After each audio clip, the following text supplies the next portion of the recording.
City Council on Monday, March 8th at 7 p.m. Pursuant to Governor Newsom's executive order N-29-20, members of the Daly City Council and staff will participate in this meeting via teleconference. Members of the public are encouraged to watch the meeting via live stream, City Council meeting live stream at http://bit.ly.dalycitymar8. And for public participation, there are two ways to submit public comment. Send written comments by 4 p.m. on the meeting day, and also register to speak at the meeting via Zoom. So may we all rise to do the pledge to the flag. I pledge allegiance to the flag of the United States of America and to the republic on which it stands, one nation, under God, indivisible, with liberty and justice for all. May we have roll call, please? Mr. Buenaventura, Present. Dr. Rod, Present. Miss Di Giovanni, Present. Mr. Sylvester, Sylvester present. Ms. Manalo. Present. Thank you very much. So at this time, what I'd like to do is, before the approval of the minutes, is actually state a proclamation. For many of you, today is International Women's Day, exactly on March 8th. And so I'd like to read the proclamation. So whereas International Women's Day is a global day celebrating the social, economic, and cultural and political achievements of women, and whereas marked annually on March 8th, International Women's Day symbols a call to action for accelerating women's equality and help forge a gender equal world. And whereas International Women's Day has occurred for well over a century, with the first International Women's Day gathering in 1911, supported by over 1 million people, and today belongs to all groups collectively everywhere and not one country, group, or organization specific. And whereas International Women's Day 2021's theme is Choose to Challenge. A challenged world is an alert world, and individually we can all choose to challenge and call out gender bias and inequality. We can all choose to seek out and celebrate women's achievements, and collectively we can all help create an inclusive world. And whereas March is the month that we honor women who have shaped America's history and its future through the tireless commitment to ending discrimination against women and girls, we celebrate women fighting not only against sexism, but also against the many intersecting forms of discrimination faced by American women, including discrimination based on race and ethnicity, class, disability, sexual orientation, veteran status, and many other categories. And whereas Daly City's population balances and tips slightly in favor of women, with 50.6% of residents identifying as female, though at the time of Daly City's incorporation in 1911, women were not afforded the right to vote.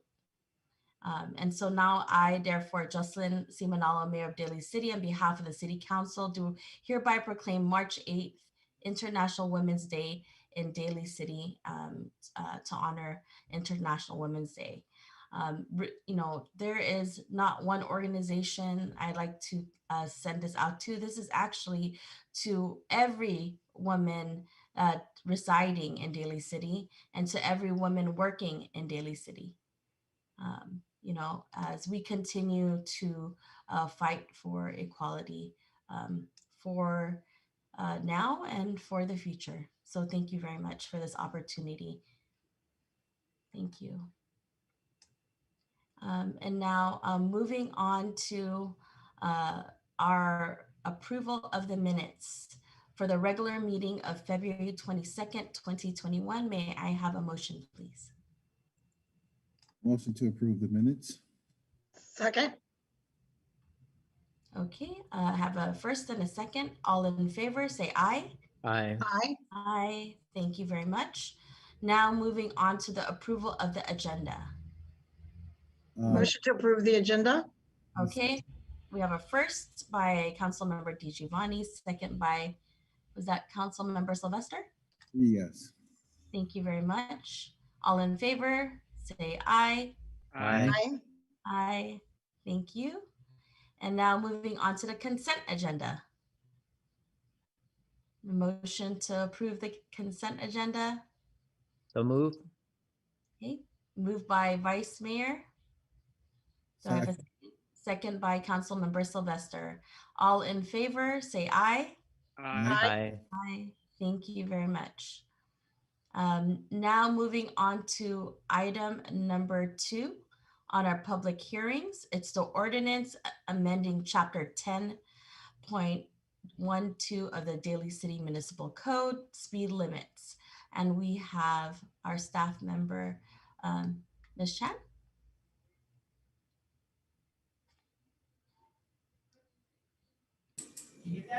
Thank you.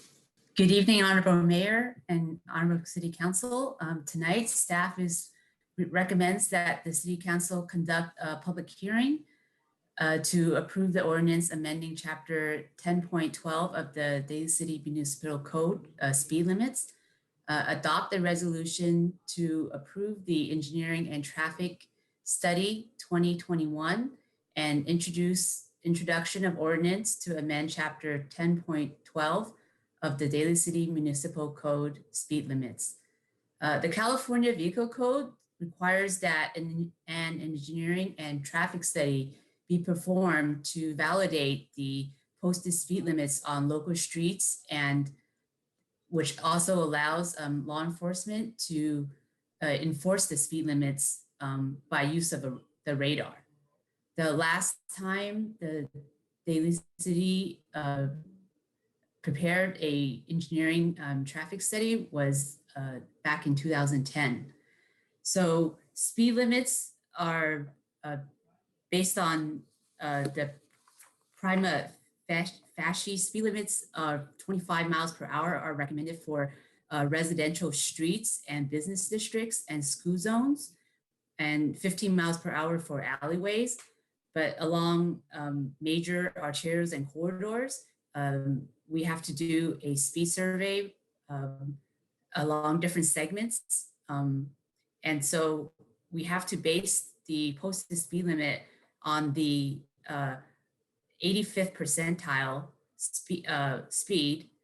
So based on the California Manual Uniform of Traffic Control Devices, the posted speed limit needs to be based on the closest 85th percentile speed.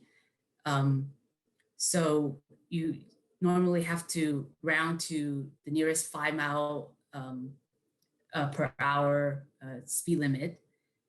So based on the surveys that were done, most of the speed limits that are currently posted today are valid, but we are recommending that 4 segments be reduced based on the results.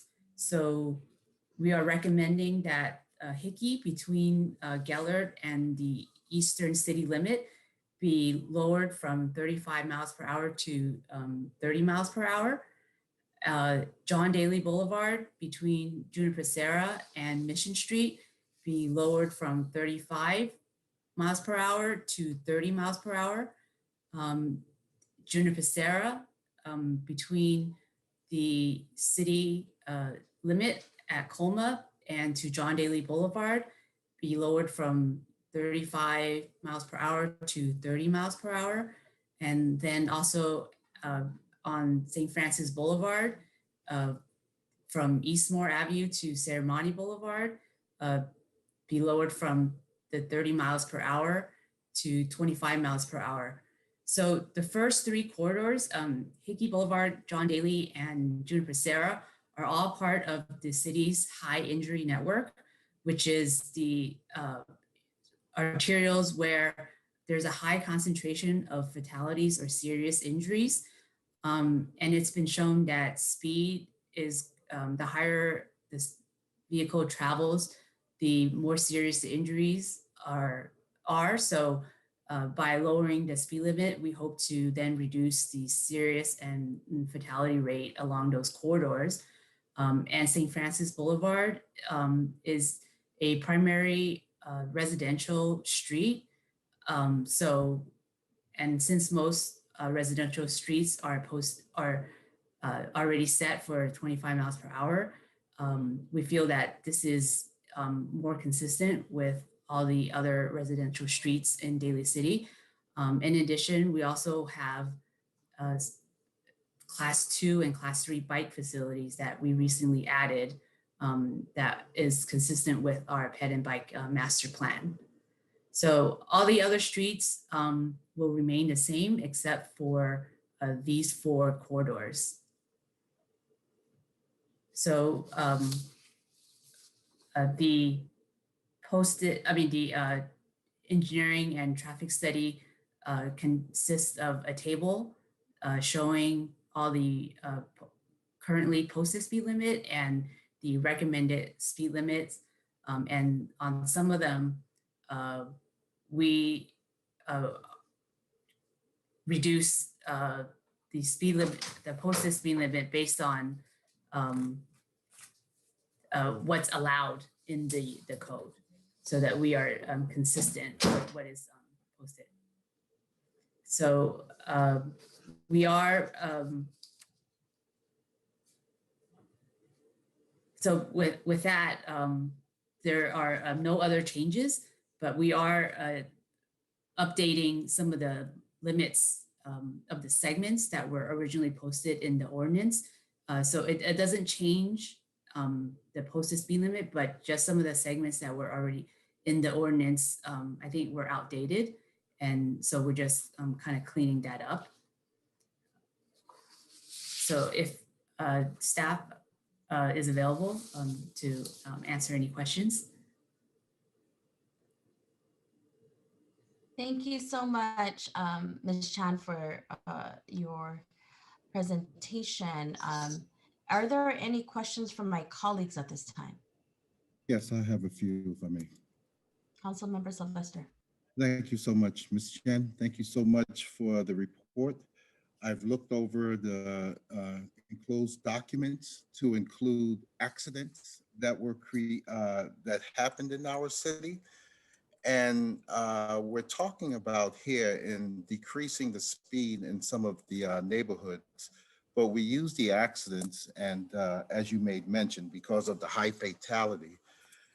In looking at the accidents, I don't see many causes of the accidents, primarily the factor called the primary collision factor as 22350A, meaning speed.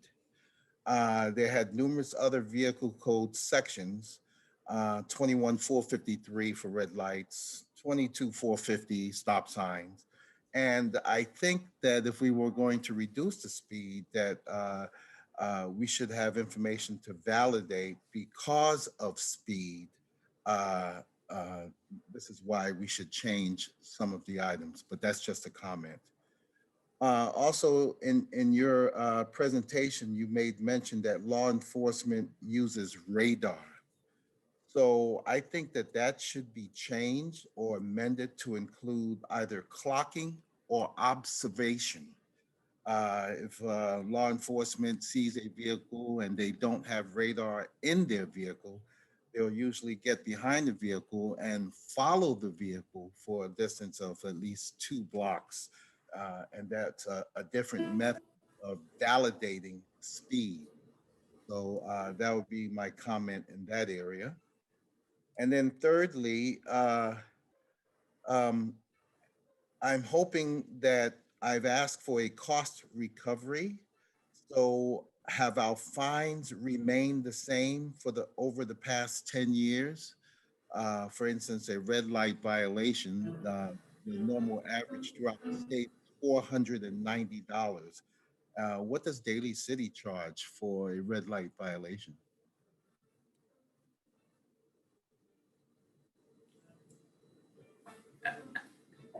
I'm sorry, I don't know the answer to that. Okay, I would hope we can do a follow-up, and I think that would be also based on cost recovery, because I think Daly City is behind in their fines. And also, according to the California Vehicle Code, the speed limit is 25 miles per hour unless otherwise posted. So you had made mention like the alleyways might be like 15 miles per hour, and around schools, that should be reduced. So to comply with the provisions of the California Vehicle Code, I would recommend that Daly City make sure that it posts signs around where the speed limit is reduced under 25 miles per hour. Have we thought about that as well? Good evening, Mr. Mayor. This is Richard, and I can chime in a little bit in regards to that. Primarily, the residential streets, one lane in each direction, those are in residential areas, those are automatically 5 miles per hour, 25 miles per hour, excuse me. For the other locations where it may be a little unclear, where there's like 2 lanes in each direction, those are definitely posted with the speed limit, and definitely the ones that we are lowering will be changed and reposted with the lowest limit. Excellent. I'm going to take for example Jefferson High School. I don't recall seeing a sign there. So El Camino Real, north and southbound directions, I believe it's at least 2 lanes. Would that change? I mean, I understand that that's a state highway, but would signs be posted that since you're approaching the school, it's less than 25 miles per hour when it's normally 30? Yeah, for El Camino, that's not part of our study. Caltrans does do speed limit surveys as well as we do. And so we would definitely need to coordinate with them in regards to the posted speed limit. Oftentimes they may have some signage regarding speed limit when school is in session, which is, maybe the lower speed limit. Absolutely. Thank you for that. And how about the question on enforcing by radar? There are other methods that law enforcement uses to determine speed. And Yes. observation, a 21453A red light violation, that cannot be done by radar, but actually observing. And if an accident occurs, to obtain statements and evidence to show that it was a red light as being the primary collision factor. Yes, Councilmember Sylvester, you're absolutely right. The reason why we mention radar specifically in this speed survey is because radar requires the speed survey to be conducted in order to be able to use radar. The other methods of enforcement do not need a radar survey. And so that's the reason why those aren't specifically mentioned. Perfect. Thank you so much. I have no further questions. Thank you, Councilmember Sylvester. I'm asking any one of my colleagues if they have any other questions. Yes, Madam Mayor. Councilmember DiGiovanni. Thank you very much. First, I'm going to say, Ms. Chen, thank you very much for the study. It was very thorough. And I know you took in consideration a lot of the safety issues around the schools because it's a high pedestrian area. I noted that even the Juniper Serra where they walked to Woodrow School, that was lowered as well, which I appreciate that because I remember that was a focus. So thank you, Mr. Chu and Ms. Chen for looking at that as well, because I'm sure that that's probably when when we did the arterial studies for the Vision Zero, I remember that was an accident area and that where the families crossed to go to Woodrow and to the other schools. So I appreciate that, that you guys went through that study. And was a lot of that based on our Vision Zero information as well, Ms. Chan? Yes, so that segment on John Daly, Right, the arterial. between Juniper Serra and Mission, that's based on our Vision Zero network.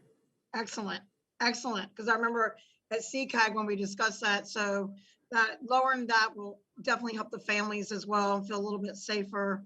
Now we have to do is just get people to slow down, and hopefully we can figure that one out as well. But thank you for that, because when we were out there with the schools, it's very important. Thank you, and thank you, Mr. Chu, as well. Thank you. Thank you, Madam Mayor.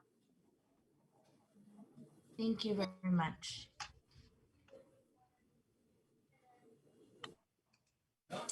Any other comments? I don't see anyone else from my colleagues. So at this point, is there a motion to adopt?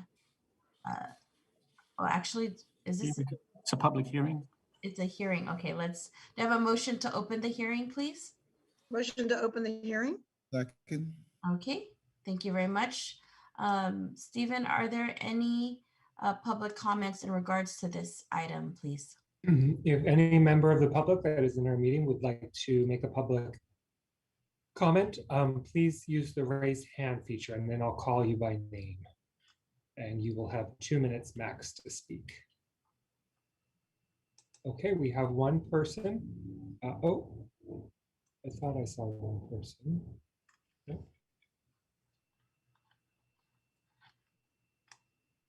Okay, it doesn't look like we have anyone to speak on this public hearing.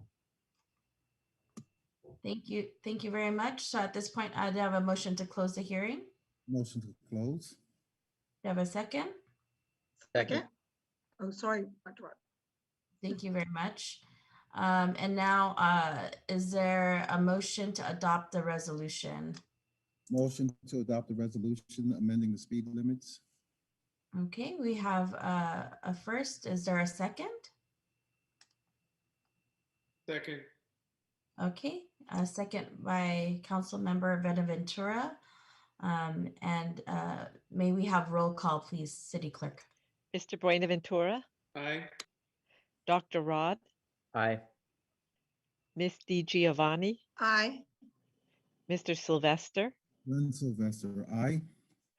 Ms. Manalo. Aye. Thank you very much. That passes unanimously. And now, motion for the city attorney to read by title only. Attorney Zimmerman. Thank you, Madam Mayor and Member City Council. This is an ordinance of the City Council of the City of Daly City, repealing and replacing Chapter 10.12 of the Daly City Municipal Code regarding speed limits. Thank you very much. And now, the next item is a council member to introduce the ordinance. I'll take the honors, Madam Mayor. Okay. This is an ordinance to amend chapter 10.12 of the Daly City Municipal Code, speed limits. Thank you very much. Do we need roll call for that? No roll call needed. Thank you. Okay, thank you. Thank you, Councilmember Sylvester. And thank you very much, Ms. Chan, for that presentation and all your work. Now moving on to item number 3, urgency ordinance to require grocery stores to provide hazard pay to their employees. Attorney Zimmerman.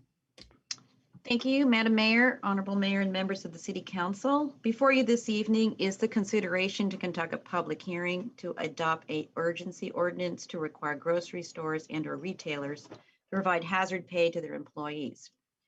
By way of background, the City Council did express an interest in the concept of requiring grocery stores to pay hazard pay to their employees, and also expressed some interest in including drugstores to pay hazard pay comparable to their neighboring jurisdictions. By way of background also, several jurisdictions in the state of California currently considered a version of hazard pay, as well as adopted an ordinance that would provide extra hourly pay to certain retail workers during the COVID-19 pandemic in recognition to the heightened health risks associated with their work. According to the Brookings Institution analysis, the United States' largest grocery and drugstore retail companies have earned record-breaking profits during the pandemic, and this increase in profits has not transferred to their workers. The proposed ordinance is drafted as an urgency measure, reflecting the council's initial direction to take action on this matter quickly. The recitals contained in the ordinance establish the basis for the urgency, including the studies reflecting the dangers faced by the workers eligible for hazard pay. At the council's initial direction, the staff drafted a proposed ordinance with a summary of terms. The rate of pay included $5 per hour in addition to the base pay of the hourly worker. Types of retailers included grocery stores, which are defined as stores that primarily sell household food products for off-site consumption. The threshold for the grocery stores subject to the ordinance included grocery stores that are over 12,000 square feet in size, located in the city of Daly City, and employ 500 or more employees nationwide. Its enforcement included a private right of action for employees subject to the ordinance, and the duration is 120 days upon the effective date of the ordinance. It is recommended at this time that the council conduct a public hearing, considered a proposed urgency ordinance for hazard pay, and staff is available for any additional information or questions desired by the council or mayor. Thank you. Thank you very much, Attorney Zimmerman, for that and your work on this and your presentation on this ordinance, urgency ordinance. So prior to proceeding, I do have some amendments I'd like to bring forth to my colleagues. Grocery store workers are, as you mentioned, are some of the most lowest paid and have been tirelessly on the front lines during this pandemic and have risked their lives. And so giving them hazard pay is the right thing to do. But they are constantly in front of so many people on the daily. But we also see this with drugstore workers in the same circumstance I mentioned above. So let me move on to my proposed changes. First of all, since the inception of the first draft on the 8th whereas, I'd like to strike 700 to 2,000 UFCW workers in the region that have been infected. So there has been a rise in that. Also add the inclusion of drugstores to the ordinance, and also the reduction of 12,000 square feet to 10,000 square feet, so that it is inclusive of some of the essential stores that we have in Daly City. Also, another change is to devote, instead of 70% or more, I'd like to see that change to 10% or more, so that 10% or more of the interior space to the sale of food products, so that we can include some larger corporate stores that have been essential. And lastly, the premise of hazard pay is really have stemmed from the COVID-19 pandemic and the risk of exposure. And one way to support these workers is providing them COVID-19 vaccination paid leave. And what that means is if an employee would show their confirmed appointment that they're going to be vaccinated, and if it's during scheduled work hours, then the employer would allow them sufficient time for the employee to receive their vaccination, but not exceeding 4 hours. And so those are some of the amendments I'd like to see in this urgency ordinance. Madam Mayor, Madam Mayor, Madam Mayor. if I could, Council Member Ventura. so I want to say I fully support the amendments that you were suggesting. I want to also thank you for putting this item on our agenda right away. I know that this is an issue that is important to you. It's important to the community, and the speed in which you acted, I thought was necessary. So I fully support this ordinance. I've always, when I first heard about this idea of hazard pay, I thought it was an absolutely necessary and good idea. it made sense to me. The grocery stores are critical to our functioning, and it's one of those places where it's actually quite dangerous to go. And I know that we're hopefully doing better now, and the pandemic is we're on its way to recovering from it, but we never know with these strains and what these workers are experiencing. I'm very humbled that we could do something for them, and I think opening up the restrictions to even allow for more people to be taken care of is commendable. It's just, and it should be done. Um, I actually was, what struck me, and I had mentioned this before, was the profits that these corporations are making. And I had inquired about whether or not we can tie the profits to the amount the workers will receive. Because some of these corporations are just making a lot of profit, and it's not moving to the workers to reap some of the benefits, even though they are the ones that are really the ones putting themselves in danger for us, for their family. And so, but I understand that in talking to the city attorney that you can't really accomplish that because of the amount is sort of a trade secret or whatever, and so you can't really tie the profits, even though that would be my preference.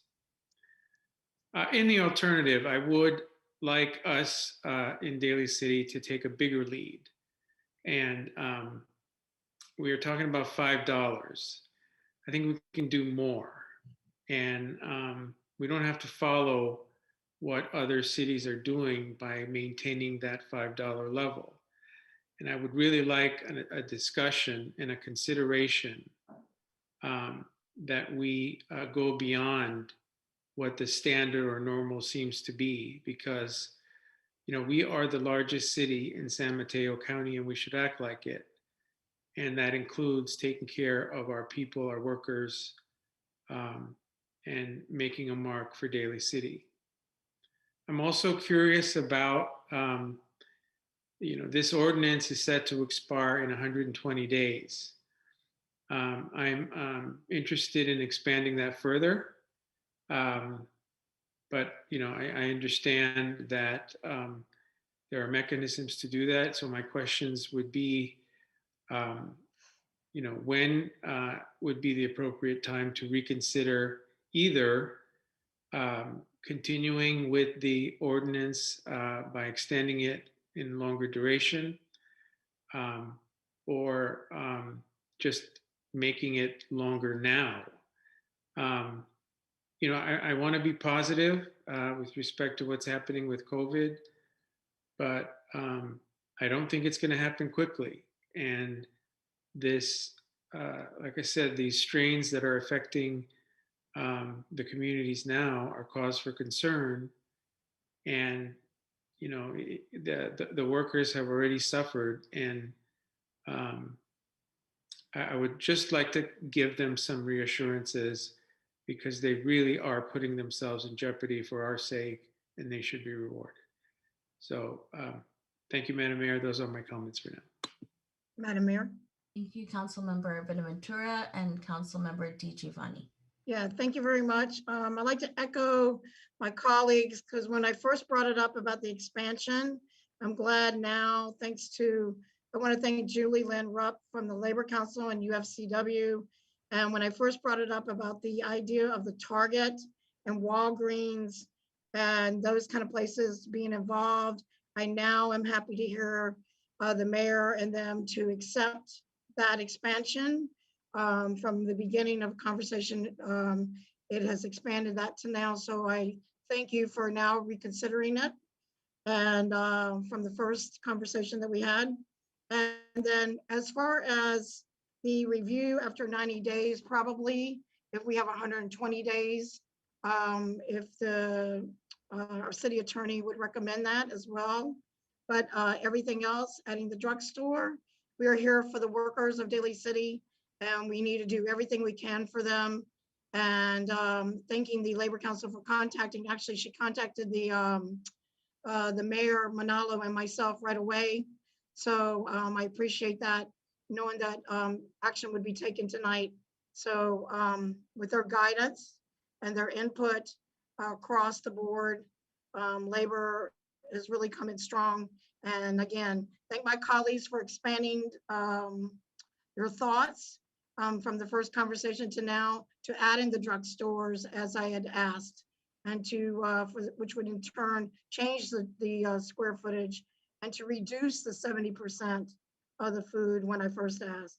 So thank you very much, and I look forward to this and see what we can do to continue our working families in our community and continue to support UFCW and our Labor Council and everything that they ask for, because they're for the working families, and so are we. So let's do what we can and get this going so that it can get to those people who've been waiting a long time and many have lost their lives. It's sad to say, I know many of them actually that got sick at our local store. So, and for those that, for people to know that those that have already given the hazard pay, such as Trader Joe's, they'll be credited for what they've already given. And it'll be up to $5. So they'll get a credit. And this will not affect any small businesses whatsoever. So primarily, I'm happy that Target, CVS, Walgreens, all those workers, and they're very low paid as well, will be included in this. And it's a start, so to protect our workers. So with that, I conclude. People know I stand for the working families as well. So thank you very much. Thank you, Labor Council, Julie Lynn Rupp. I see Melinda Dart is there, and UFCW, Jim Araby, and everyone. And thank you to the workers as well. And to my colleagues, let's get this done. Thank you. Thank you, Councilmember DiGiovanni. Any other comments from my colleagues? Yes, I have a comment if I may. Councilmember Sylvester. Thank you very much, Madam Mayor. You know, when we first brought this up, I had a lot of questions. And I was concerned about the setting of precedents, the equity, the equality, and I reached out to obtain further information. I have to echo Councilmember DiGiovanni. One of the first ones who got back to me immediately was Ms. Julie Lynn Rupp of the Labor Council. And we all know that Daly City supports labor, but there's something different about this, and that is actually the pandemic. I am really not too concerned right now in the sense of how the big box stores have fared during this pandemic, but I am concerned about the individuals who work in these places.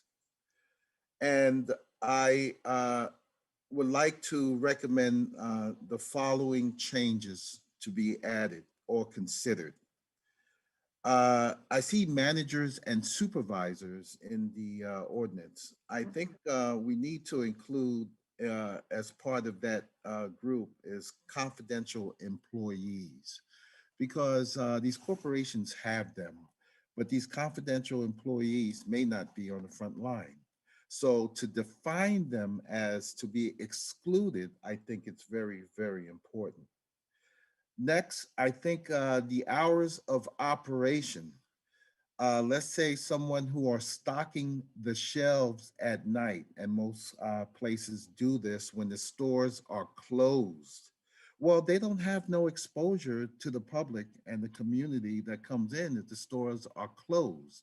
So we need to consider that as well. Confidential employee stocking, and Council Member DiGiovanni said the magic word to me, and I think we've forgotten, and that's the drugstore folks, the pharmacists. Folks buy food, folks get their medicine, And they are going into the stores, and the pharmacists and the drugstore employees have to serve them. And I think they're at risk too. So I hope this ordinance will show that it should apply to them as well if they're working in that capacity. And lastly, the mayor had mentioned the percentage decrease. According to the ordinance, it was 70%, and the mayor was recommending 10%. And prior to the mayor speaking, I was thinking at least a minimum of 40% square footage of the entire place. But given that I've heard 10% on the table, I think this will send a clear message that this is well needed. It's needed now, and we should move forward with it. Thank you very much. And that's all the comments I have at this time.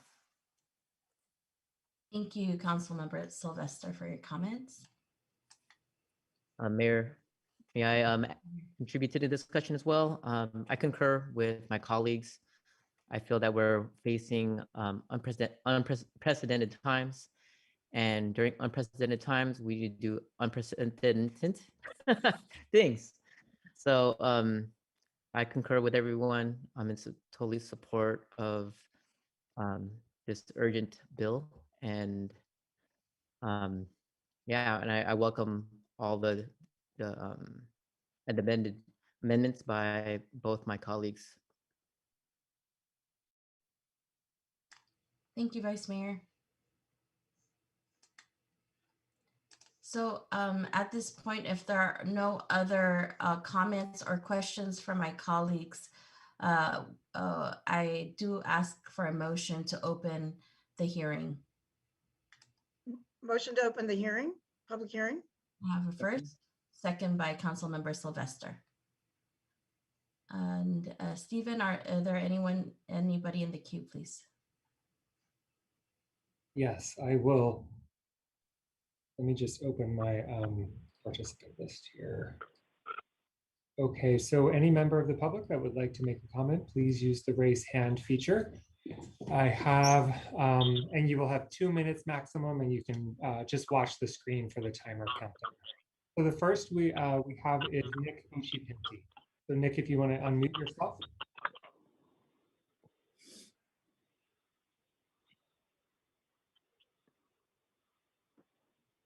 Hello? Sorry, can you hear me? Yes, I can hear you now, Nick. Sorry, thank you. Yes, I would say thanks, first of all, for bringing this to the table today. It is long overdue and much needed at any time here, especially in Daly City. And a quick shout out to South City City Council, which I believe was the first city to pass the ordinance in our county. So, I mean, we've been asking for hazard pay for months, almost a year now. And so it is timely. I can say that as a former retail and sales and stock worker and retail manager here in Daly City in the mall, that the working conditions include risks and involve risks for all employees. So I would suggest leaving confidential employees and stock, especially those who work in the warehouse under intense physical labor conditions, to include them in the ordinance because they are essential workers nonetheless. And if for those who haven't worked those jobs, that's hard work. And in addition to that, that a lot of our workers are our students here. As a member of our school board or high school board, I can say that I know for a fact that a lot of our students are essential workers, including their parents and even grandparents and older elder community members who are working retail jobs because they cannot afford to stop working, and they can't even afford their bills even with that work. So this would have a huge impact in helping recover some of the lost income they haven't had because they've been taking on retail jobs that are not paid a higher wage. In addition to that, I think I would encourage at this point, for many of the council members who've expressed wanting to take a larger role, which I totally agree with, as the largest city in our county, to revisit our minimum wage, which is among the lowest, not only in our county, but in the Bay Area, especially for a city of our size. And so understanding that we should be working towards a living wage and encouraging, of course, labor in our county to get behind that as well, would be a great step for Daly City in taking that leadership. In addition, I want to honor the fact that Section 5, Item J, in terms of reducing the store space to 10% is a smart move and should be acknowledged that way. And I would also encourage, lastly, to consider retroactive pay for the past year, since we are this far into 2021, and that it would make a huge impact on the lives of workers and families in our community as a whole. Thank you. Okay, thank you, Mr. Ochipinti. Let me reset the timer here. The next person is Julie Lind. So if you'd like to unmute yourself. Good evening, Mayor Manalo, Vice Mayor Daus Magboal, council members and staff. I'm Julie with the San Mateo Labor Council. Thanks for giving me a few moments of your time this evening, and thanks to Mayor Manalo for raising the issue and to council for choosing to move forward on it. Thank you also to the mayor for her proposed amendments to the draft ordinance. We stand in strong support of them all. While all of our numerous frontline workers are serving heroically and putting themselves into dangerous situations to deliver critical goods and services, the motivation behind this for these workers specifically is rate of pay and degree of exposure. The workers that would be covered under this ordinance make an average of $17 an hour, are physically interacting with hundreds of people every shift and have been since the onset of the pandemic, have a national COVID infection rate of 1 in 5, and have taken on myriad additional duties relative to COVID protocols with no additional compensation. Further, most long ago exhausted any paid sick leave and are now forced to go without pay should they need to quarantine due to COVID exposure or care for themselves or family members who contract it. This additional period of compensation will help them offset some of that financial hardship and will hopefully allow these workers to get the added critical protection of the COVID vaccine. As you know, South City and San Mateo already have ordinances in effect that mirror what yours would be if amended as you all have suggested. And Redwood City and San Carlos are considering moving forward with hazard pay at their meetings as we speak, and Millbrae plans to take it up tomorrow. Chain stores continue to rake in record profits, none of which they invest in the workers with the exception of Lucky's that make it possible. And our folks are incredibly grateful to you for seeking to right that wrong. We hope you'll choose to pass this ordinance tonight, and we'll encourage your colleagues in other cities to follow your lead. Thank you. Okay, thank you for your comment. Okay, the next person that I'd like to call on is actually an unnamed guest that called in by phone. I changed your name so it wouldn't show your phone number, but I saw you unmuted yourself. It was a 415 phone number. Do you have a comment on this item? Yes, thank you. Good evening, Mayor and council members. My name is Dan Larson, president of UFCW Local 648. We represent grocery and drug workers in Daly City and other areas of San Mateo County and San Francisco. Our members have been on the front line of this pandemic since it began and have not had the luxury of working from home that many people have. Despite the ongoing hazards, increased risk of being exposed to the coronavirus, and lack of voluntary support from their employers.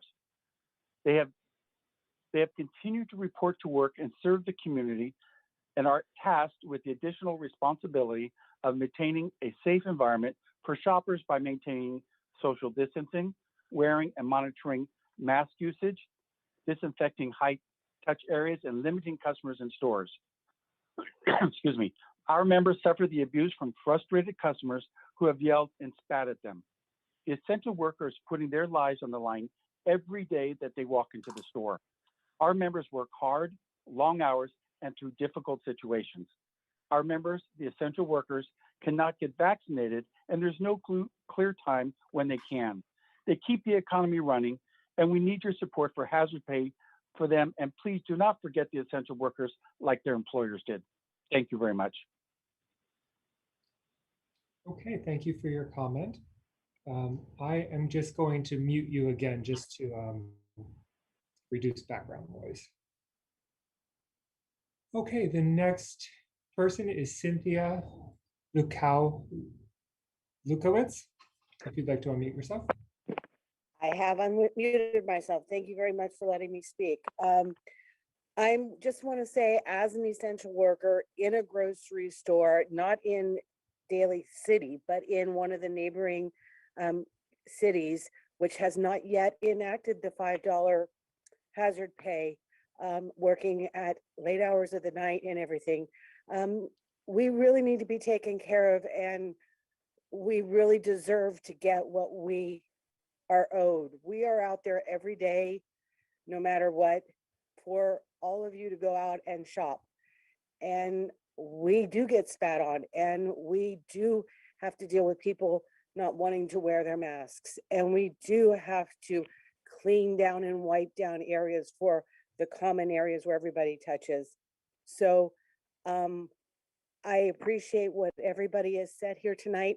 And I would like to also make note that the people who stock the shelves, they're just as important as your cashiers or the people that are at the door or your pharmacists or anybody else. If they didn't put that stuff on the shelves, you wouldn't have your food to get the next day. So they should be included in this as well. And I thank you, and I wish you to all, please, please, please ask our neighboring cities to take this ordinance into effect. Thank you. Okay, thank you for your comments. The next person will be Richard Hedges, if you'd like to unmute yourself. Thank you. Good evening, Mayor Manalo and honorable city council members. I've been in the grocery industry since 1958. I know this industry well.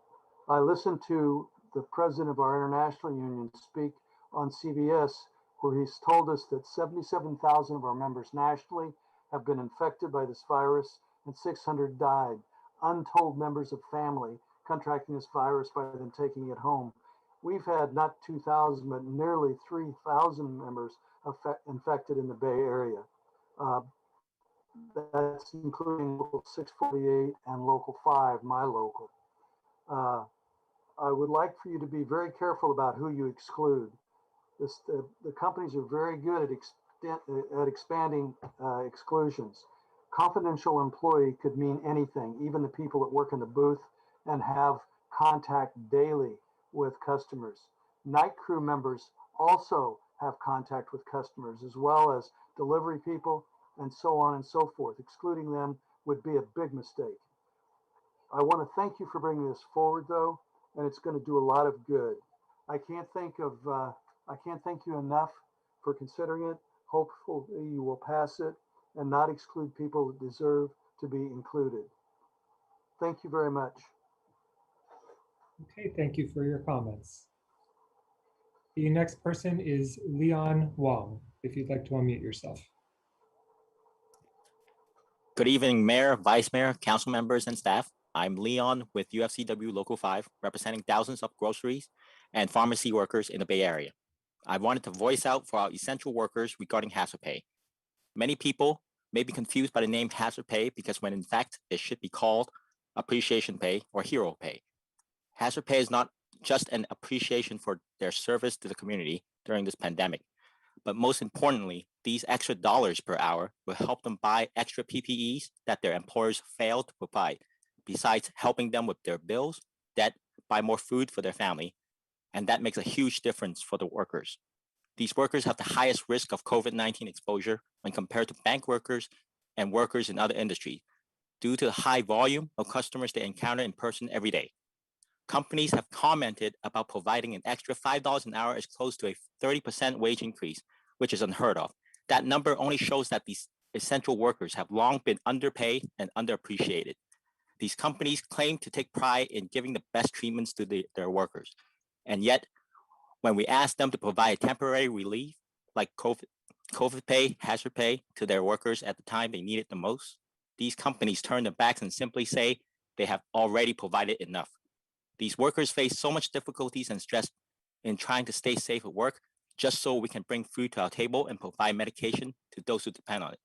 They didn't give up serving our community, even when facing the risk of COVID for them and their family. So to show appreciation for these hidden heroes, for all that they do for our community, we're not giving up on hazard pay for them, and we respectfully request that you consider an urgency ordinance for hazard pay of $5 per hour for our groceries and drugstore workers. Thank you so much. Thank you for your comments. We have the next public comment from Eduardo Gonzalez, if you'd like to unmute yourself. Hi, good evening, everyone, City Council and City staff. Hope y'all are doing well. My name is Eduardo or Lalo Gonzalez. I'm a Daly City resident. I'm here in support of this ordinance. I think it's super important and just want to echo what has already been mentioned.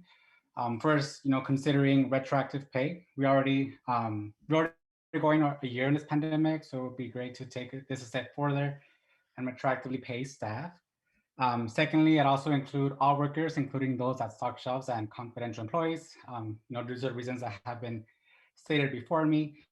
And lastly, I ask that you keep this momentum going and keep this pay indefinite as a step towards fair wages, because we know that this has been long overdue out here in the Bay Area, especially. Thank you for your time and your leadership. Thank you for your comments. I do not see any additional raised hands at this time, Mayor. Thank you, Stephen, and thank you for all of those that provided public comments. Everyone that spoke today. Thank you, the Labor Council, Julie Lind, and appreciate you reaching out on this and taking the leadership in our county.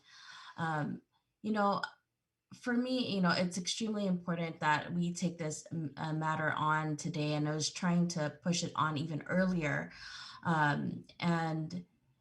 We've come to this point, and it's not a regular ordinance, it's an urgency ordinance, because we know that we want it to be more immediate than later.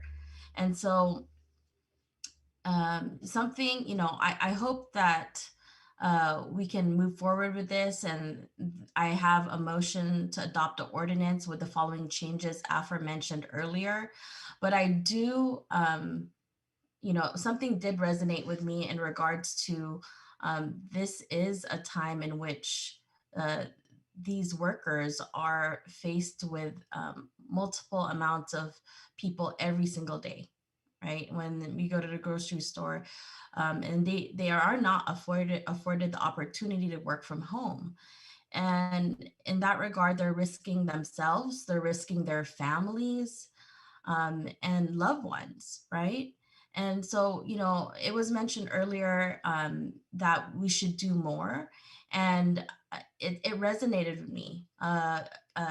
Council member Bonaventura said $6, and that resonated because these are the ones that are on the front lines, whether it is, as mentioned earlier, the grocery store workers in Trader Joe's, in that Lucky's, and in other areas, or Target, and Walgreens. And so that's the addition that I have in regards to the amendments that I proposed on the table to ensure that what's mentioned in legislation is that there's actually 2,000 UFC workers. And I want to say, I was a proud UFC union, part of that union when I was younger, and was definitely proud to be part of that union when I was working in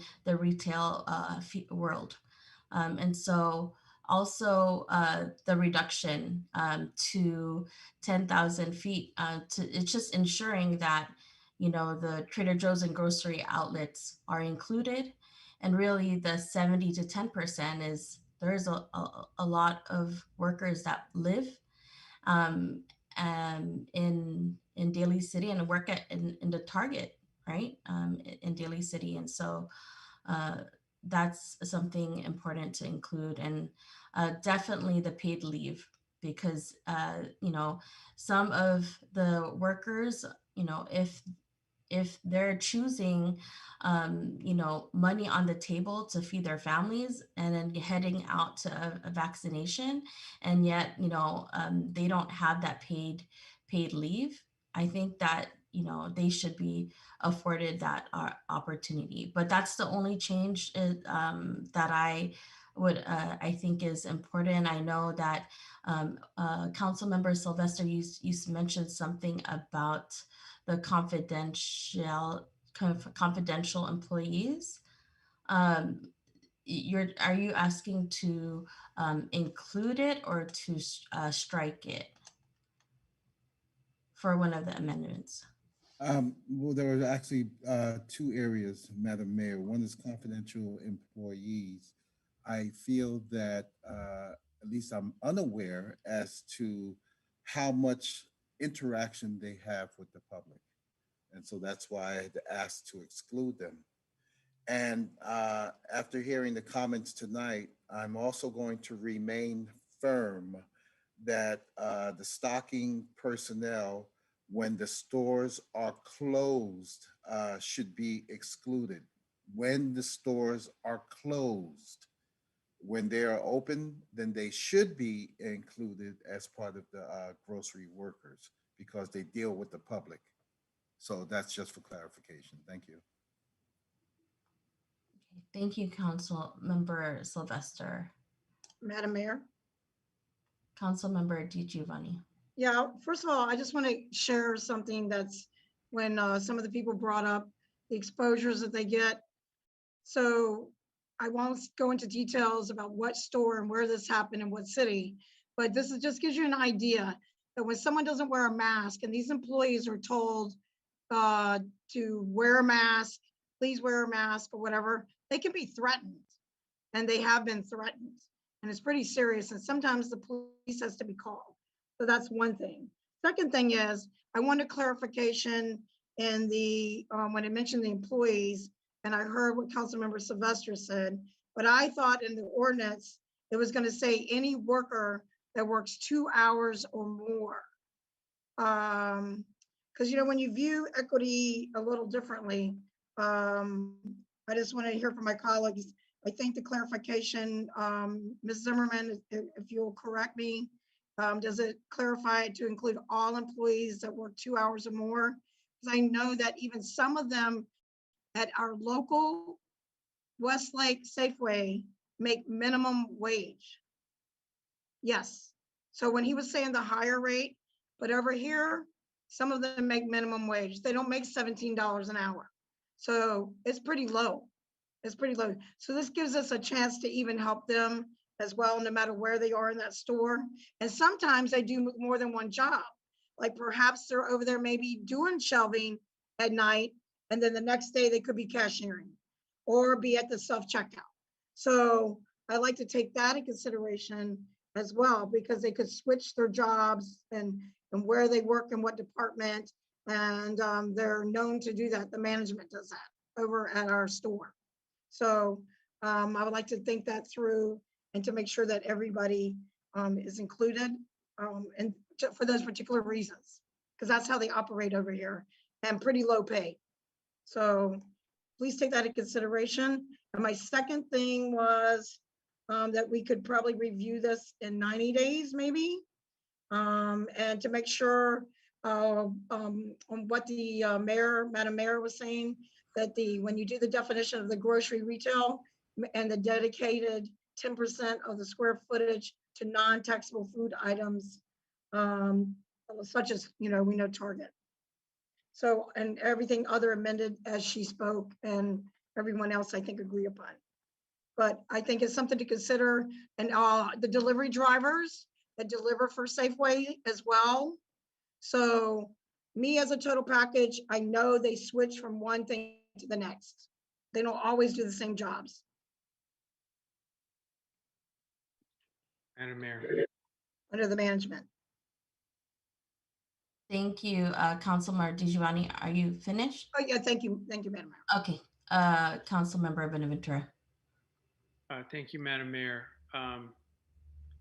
Yeah, so I have a little bit of a different take on excluding people. I actually don't think that's a good idea. Right. I think if anything, we need to be expanding it. And so, although I recognize Councilmember Sylvester's analysis, I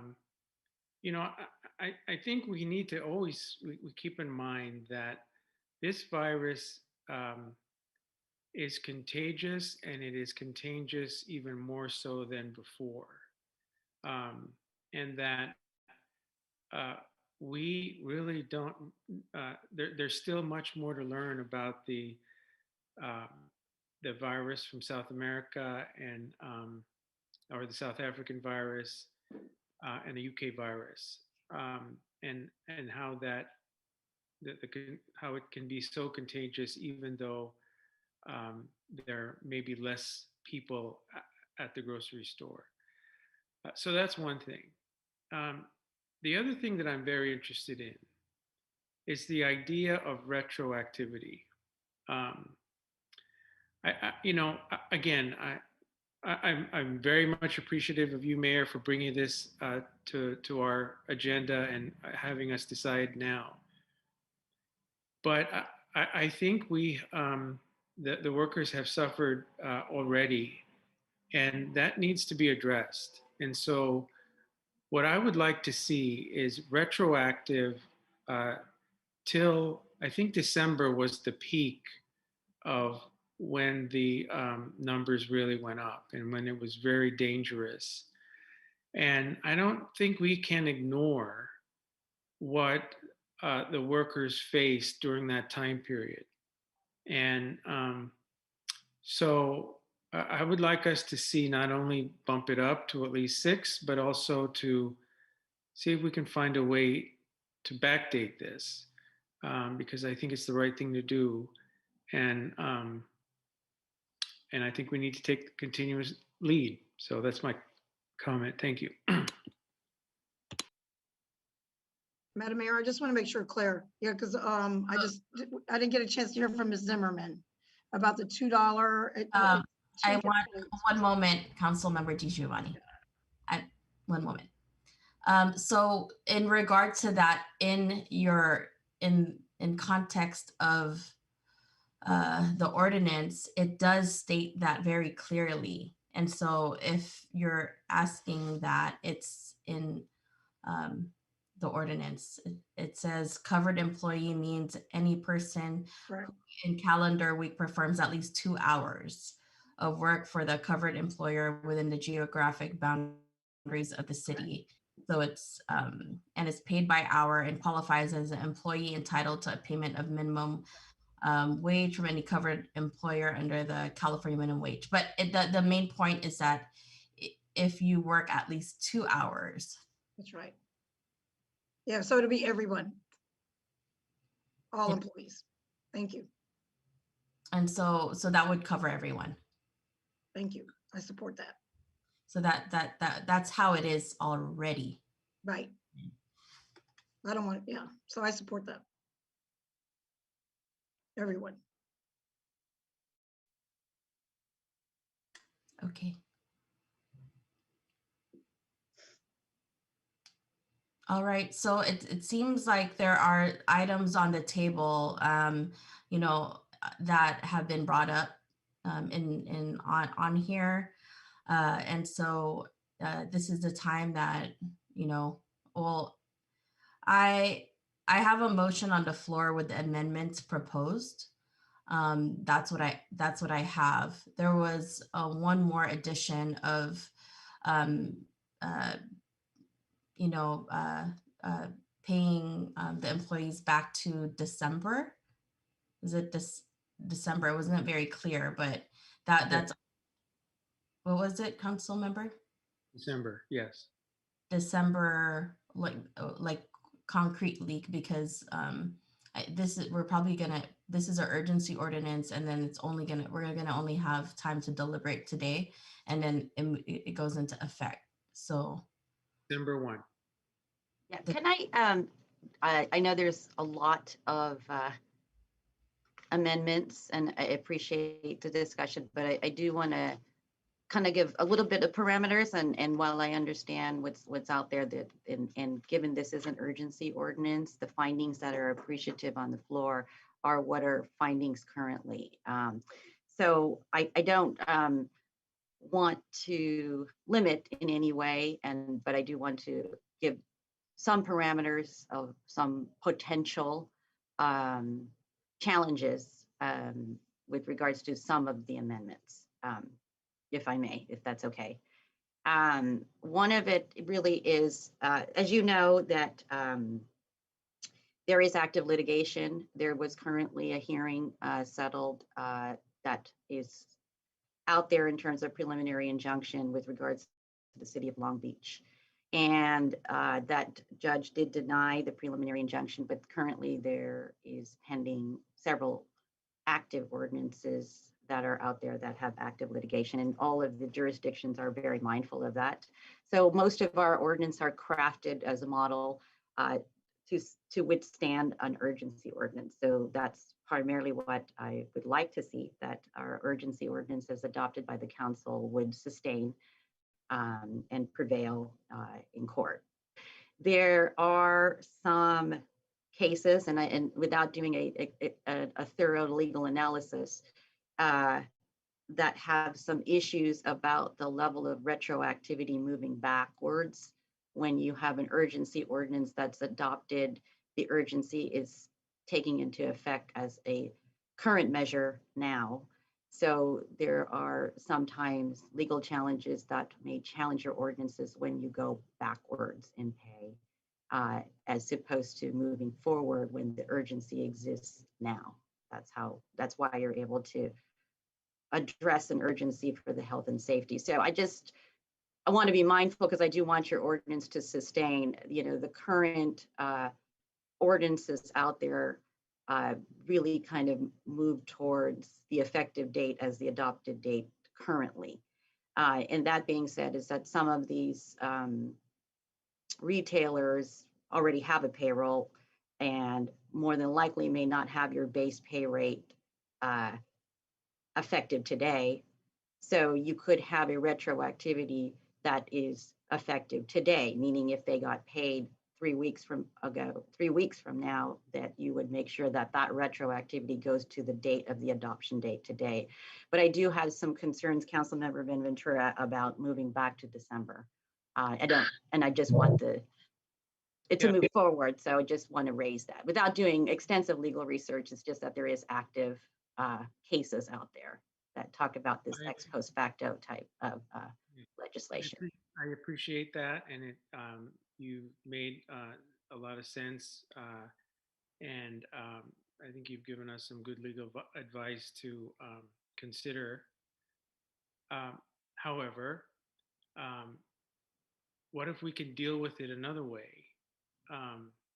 So instead of getting back their wages that they should have rightfully earned it back in December, what if we increased my proposal to $7, and that way we are giving it to them on the front end, sort of like addressing the back retrograde pay. And then my second question would be with the other cities that have adopted emergency ordinances, do you know what the range is with respect to the $5 and up range? Or I'm really curious about what the other numbers are. So $5 is the max I've seen from the other jurisdictions. There are several jurisdictions have adopted it, at least over 20. And I believe the South San Francisco reduced it to $4. Oakland seems to be the highest. Long Beach was $4. The county did $5, the county of San Mateo. So the norm has been generally $5 as the top. I have not seen any of the ordinances adopted go beyond the $5. What did you say? That's not to say that we can't do it. I'm just giving you sort of the basis of what the neighboring jurisdictions went up to $5. I think South San Francisco did $4, and the city of San Mateo, I believe, was $4. What did you say Oakland was? $5. Okay. Well, so my request is to do $7 and make it retroactive until the most recent, what did you say, City Attorney, March 1st? Actually, it would be from the adopted date of the ordinance, which if you did an urgency ordinance would be today. Okay, then today, retroactive starting today at $7. That's my, I think that's the right thing to do. It's the fair thing to do, and it reaches back to the people who should have gotten paid in December. But I'm open to further discussion from my colleagues, but that's where I stand. I don't mean to put you, sorry, can I interject for just 1 second? Madam Mayor, is that okay? I just have a question. Ms. Zimmerman, in the other cities' ordinances and all of the research that was done, was there an analysis of why $4 to $5 made sense? I mean, if the council were to go up to $7, is there some sort of ecosystem that we might be unintendedly compromising? So, unfortunately, given that everybody sort of adopted an urgency ordinance, there has not been extensive research as the kind of what the basis is. And most of them went with a rule of thumb based on the profit margins that they saw with the big box grocers without trying to have it been excessive. So I have not seen sort of why that justification, except that it's reasonable given the course of the pandemic and that the different analysis based on the studies that were presented. Aside from that, be mindful that the city of Daly City themselves has not done their own individual studies. We have based it on sort of national studies and studies that have been put out there. If you wanted to look at that, that would be an option. But given the urgency nature of it, I think most cities haven't done in-depth research. At least I haven't seen it, unfortunately. I mean, I'm going with, when this was provided to the council as terms of information, your best rule of thumb is your neighboring jurisdictions, given that most of them have adopted the ordinances. The challenges that are in place, they're still pending. So whether or not it's excessive, whether or not we don't have a finding to support that, it remains to be an open-ended type situation. Whereas at least the city of Long Beach is one that the courts have denied. And that's the kind of a rule of thumb. They went with that, which was $5. Madam Mayor. Thank you. One moment. Thank you, Ms. Maltby, for that question. I think in this moment, I know that Julie Lynn from the Labor Council has done extensive work on this, and I'll call on a kind of an expert testimony at this time for her to lend any other information that might be helpful in our discussion. Thanks, Madam Mayor. And I will actually respectfully correct the city attorney. San Mateo is $5. South San Francisco is $5. The county does not have an ordinance on the books. They opened discussion for an ordinance that would impact unincorporated, and that was $5, but they haven't passed anything. So that's where we're at locally. And yes, Long Beach, the judge denied the preliminary injunction, and that was seen as widely the test case on the issue, and the judge in very uncertain terms denied that preliminary injunction.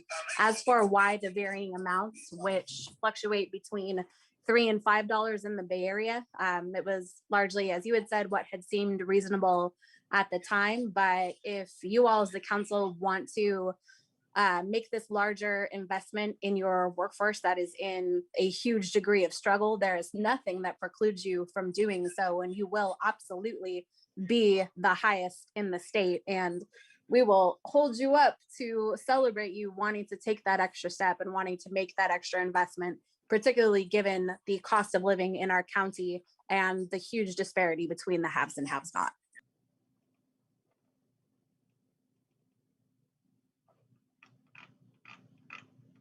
Thank you for those clarification, Ms. Lind. And it was, I think, Council Member Bonaventura that was next. Is he still there? Oh. I was curious if either Julie or Ms. Zimmerman knows, do you know if the judge's decision to deny the injunction was, how much of that decision was based on the amount or more so of the theory of that, the city should be able to do something like that, and this didn't necessarily focus on what the amount was? Because I could see the amount should be different based on the geographical location, the dynamics of the city, the cost of living at different areas. And that's why I have a problem with holding on to a standard of $5 for everybody. When I think there should be some discretion and some um, calculation when it comes to where you live and the profits and things of that sort. So that's what I'm curious about. So the preliminary injunction was primarily not based on the amount of money, on the rate of pay. It was based on like a temporary restraining order that the likelihood to sustain in trial was unlikely, so they denied a preliminary injunction. That's pretty much it. It was based on equal protection clauses and the inability to single out certain businesses as it pertains to the labor code in that respect, but not a lot of detail on anything else. Got it. Yeah, and that's the basic order. I mean, unfortunately, there's, not to say that this thing can go on, and if it's not a preliminary injunction, they want to strike it down. But again, it's one of those things that, remains to be seen how the different jurisdictions will look at it if suit were to be filed.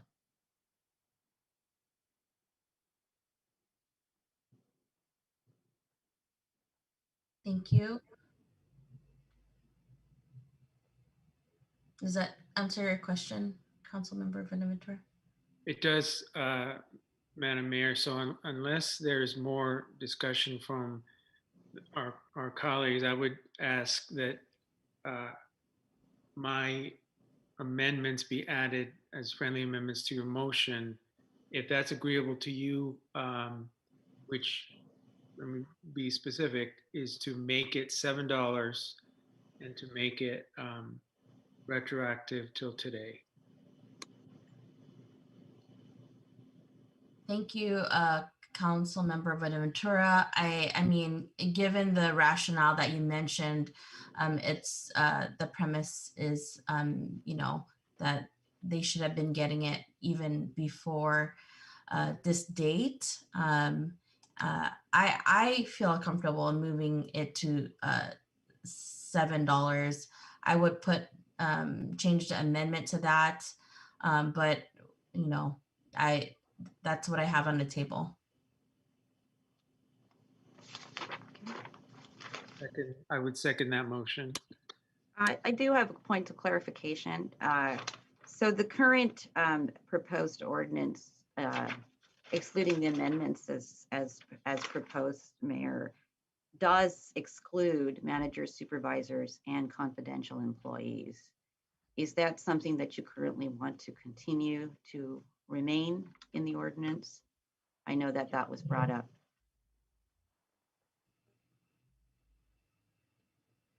I don't want anybody excluded. So you don't. I'm sorry. I do not want those people excluded, and so, but it's Mayor Manala's motion, so I'll leave it up to her to craft it.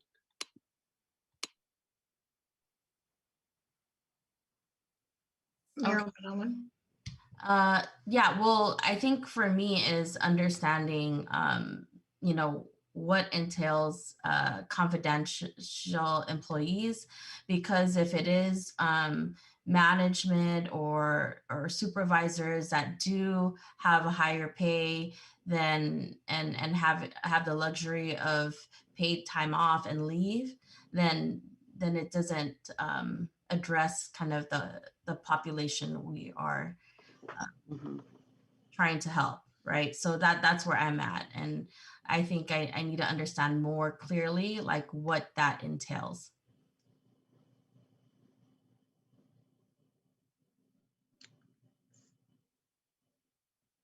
My understanding for confidential employees are the ones that help management on a confidential basis, so there could be unions, but that's pretty much the extent of what I know.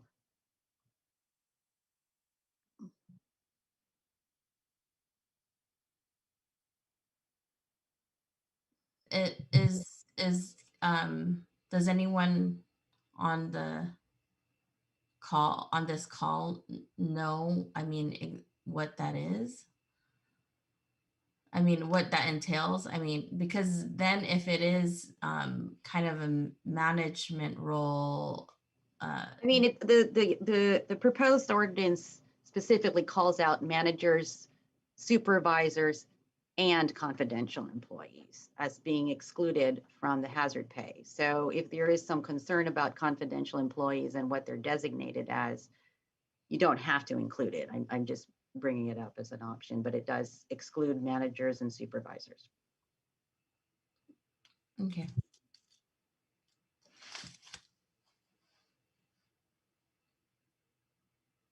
I mean, I'm okay with keeping them on and not excluding them. If I mean, it's a basis of it's folks that are on the front lines, right? That are working. So that's really where I'm coming from. And so that's why I'm trying to understand exactly what that entails and really in that realm, right? Like, does it meet exactly what we're trying, the folks we're trying to help with or assist on the front lines? Like, if a confidential employee is someone that does paperwork and is not seeing people, on the daily, then I don't, I will exclude that. But I'll include it if these are workers on the front line. So I saw a city manager Malt be unmute. Do you have any insight on this? I was going to ask if we could ask either, it looks like Ms. Dart's hand is up, or Ms. Lynn, about confidential employees. Typically in my role as the HR director before, confidential employees were sort of quasi-management, and they were oftentimes paid higher than other employees, but I don't know the definition as it relates to this ordinance. And my other question is, and I know we want to raise the bar, you all want to raise the bar in Daly City, but if other cities, the ordinances that they adopted, if they chose confidential employees to be excluded. So those are just my two thoughts and questions. So the county, as well as South San Francisco, included this in their ordinance. Thank you. Go ahead. Madam Mayor, both South San Francisco and San Mateo had the same exclusions that are proposed in your ordinance currently. But you have with you Dan Larson, president of UFCW 648. He's the telephone, so he can't raise his hand. So Dan might be able to do the explanation that you're looking for. Wonderful.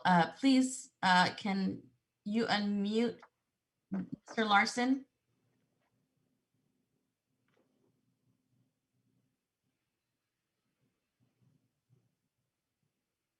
Oh, is he the unnamed guest? Hello, can you hear me? Yes, now we can. Hi. Okay, this is Dan Larson from 648. We do not have in any of our categories, whether it's drug or grocery, any confidential employees. There you go. So I'm not sure what that classification is for, but we do not have it in ours.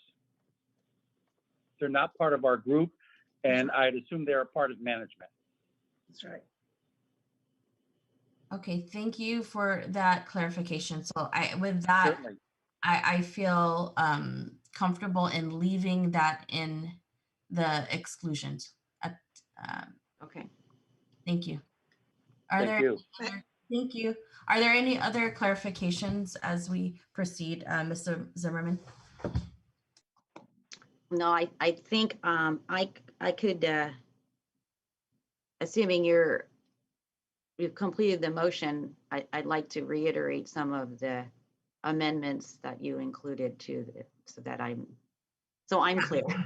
No problem. I can repeat it. Okay. So if you want to repeat it in the form of a motion, that would be great. I motion to adopt the ordinance with the following changes: to add drugstores, strike 700 to 2,000 UFC workers, reduce 12,000 to 10,000 square feet, reduce 70% to 10%, right? That's to capture the larger corporate essential stores, and also add paid leave for COVID-19 vaccination of covered employees. And I can, that's, I mentioned it earlier, right?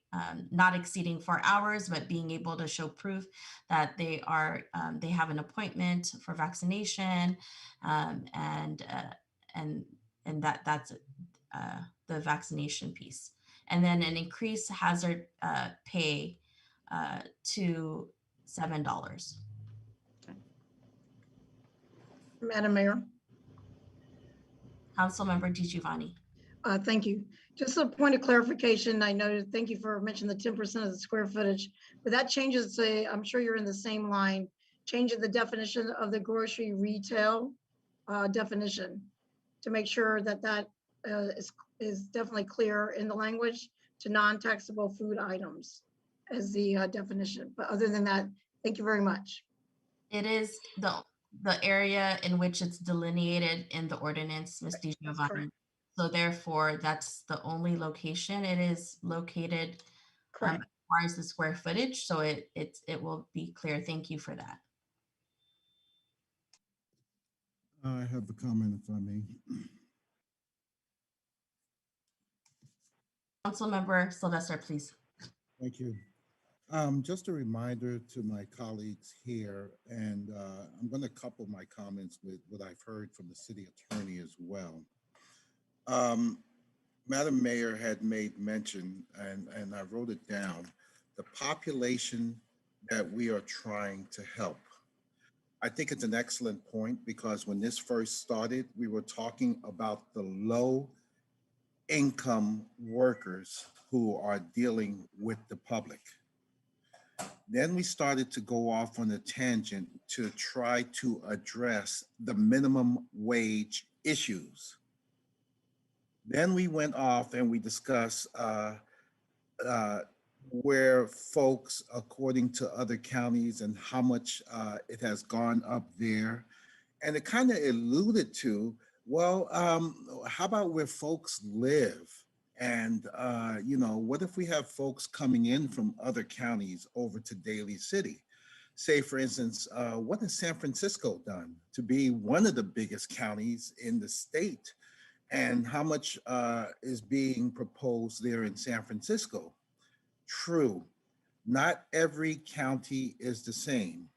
Whether folks will come from down south in San Mateo County, to mention a few cities down south, where they come to Daly City to work. As per the city attorney, to draft an emergency ordinance that pertains to what is going on right now. And by increasing it to $7 would kind of open up the door for possible liability, because we are trying to be above other cities, not only in San Mateo, but in the entire Bay Area. And we don't have any facts to back it up. And that's my concern. I appreciate everything that has been done, all the comments and the information we have received. And actually, I agree to all parts of the motion that's going to be placed onto the table. But I cannot agree with doing something $6 an hour. I think it's very reasonable, because we're talking about $1 more than what we've heard from other counties. But to jump up $2 in addition, because we are concerned on retroactive pay, I think we would have a problem. So those are my comments. Thank you. Thank you, Councilmember Sylvester. And are there any other comments from my colleagues in regards? Yeah, just one more, Mayor Manalo, that we are here for the workers and that we just need to just do it. So it's emergency ordinance, and thank my colleagues and Julie Lind and UFCW, Melinda Dart, and everyone, and the workers. Okay, thank you very much. I saw the unmute by Councilmember Benaventura. No, I just wanted to make sure that the motion included retroactive pay until today. I don't remember you saying that, but I wanted to make sure that that was there on the motion. I think I want clarification on the retroactive pay until today, meaning. So essentially, an urgency ordinance takes effect when the council adopts it. And that's sort of the legal basis for the urgency ordinance. However, in some of these instances, like for instance, the County of San Mateo did introduce an ordinance as a regular ordinance and not an urgency ordinance. So they do have a second reading for its adoption. Their ordinance will not take effect for another 30 days from the day of adoption. Some cities have allowed for them to have 10 days or 15 days from the day of adoption, simply because if you have it go into effect today, and I mean, I don't understand the payroll or anything, but they've already been paid, let's just say, for today. So that hazard pay essentially won't hit their paycheck. So a reasonable legal argument would be to say is like, we would allow 10 days because we still have to publish the ordinance for them to have this come into effect. So the ordinance is currently written as effective date, which means 10 days from the date of adoption. However, if you want to make it retroactive to the date of adoption, I think it's reasonable and it's legal to say that because then so to the extent that payroll has already occurred and they already got paid for today, they would have to pay them the additional rate from today because the urgency ordinance was adopted today. So we would have specific language that would say your pay would be effective the date of this day, which means if you're getting retroactive pay, you would get paid back pay till today. Okay, no, that was the clarification I needed. I thought that we had talked about no more retroactive pay. That's why that it moved to $7, but it was retroactive to date of the ordinance being passed. That's what member Ventura wanted. Okay, so that's where I needed more clarification because I thought we were moving forward in kind of the increase of pay to offset, yeah. So in this regard, okay, we have a motion on the table with $7 on the table. What was brought up was $6 from Councilmember Sylvester. I have on here $7. So if there's no other discussion or whatnot, I mean, that's what we have on the table.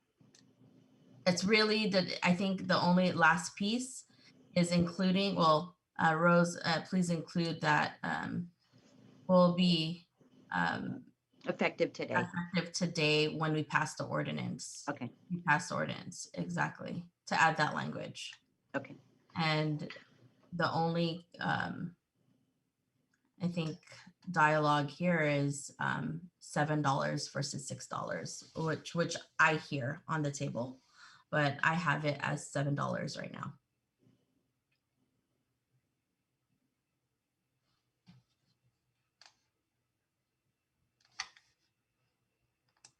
Madam Mayor, if I this is a quick one.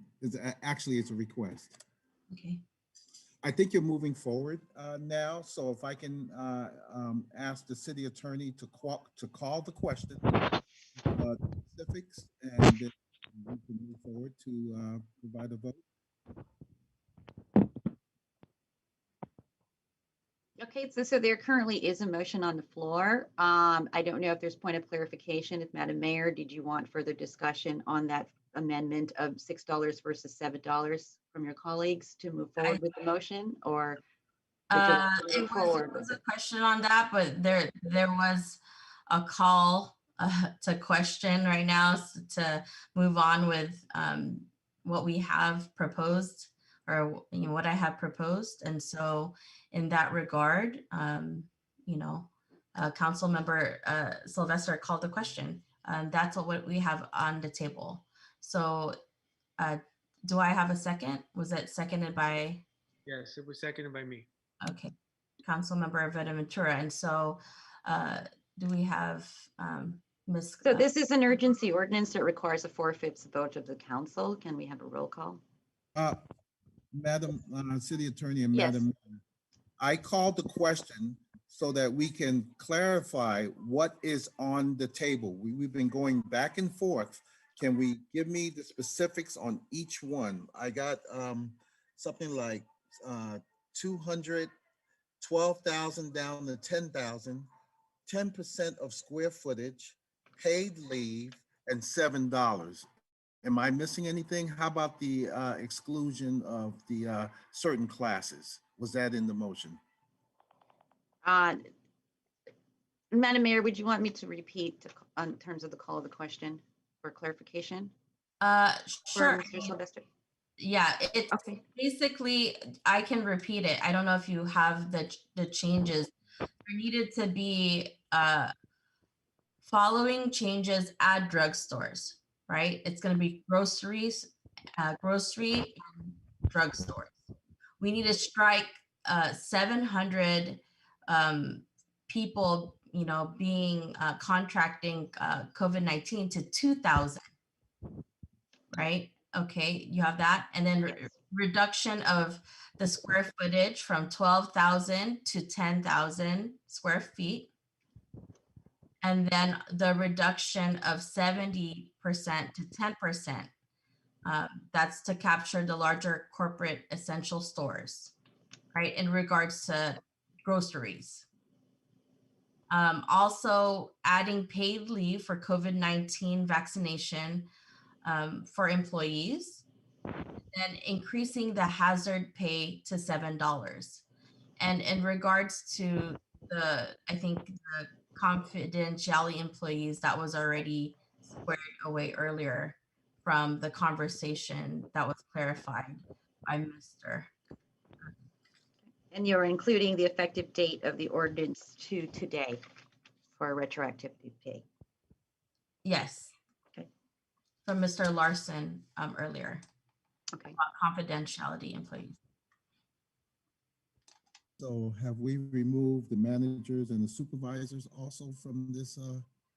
So the current ordinance excludes managers, supervisors, and confidential pay from hazard pay.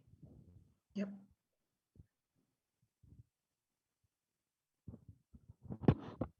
Thank you. You're welcome, Councilmember Sylvester. So I'm sorry, I thought you called the question like, let's go to a vote, but you're asking for clarification. Okay. So now that there's clarification, there's a motion on the floor, there's a second, and at this point, I will ask for a roll call, unless there's no other changes. Okay. Mr. Buenaventura, Aye. Dr. Rod, Aye. Ms. Di Giovanni, Aye. Mr. Sylvester, And Sylvester, aye. Ms. Manalo. Aye. Okay, thank you very much. That was passed unanimously. I know there was a lot of dialogue on that, and really appreciate everyone's work on this. Thank you to everyone being on here, and all the public comment, to the Labor Council, EC Melinda Dart and Julie Lind, and also to UFCW, and also to the public that had spoken on this matter. Thank you. Thank you, Ms. Zimmerman, on your work on this. Okay, thank you.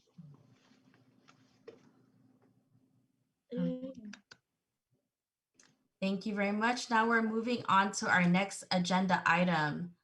Our next item on the agenda is communications on the requesting the use of state asset forfeiture funds to purchase patrol car computers and communication headsets for the police department.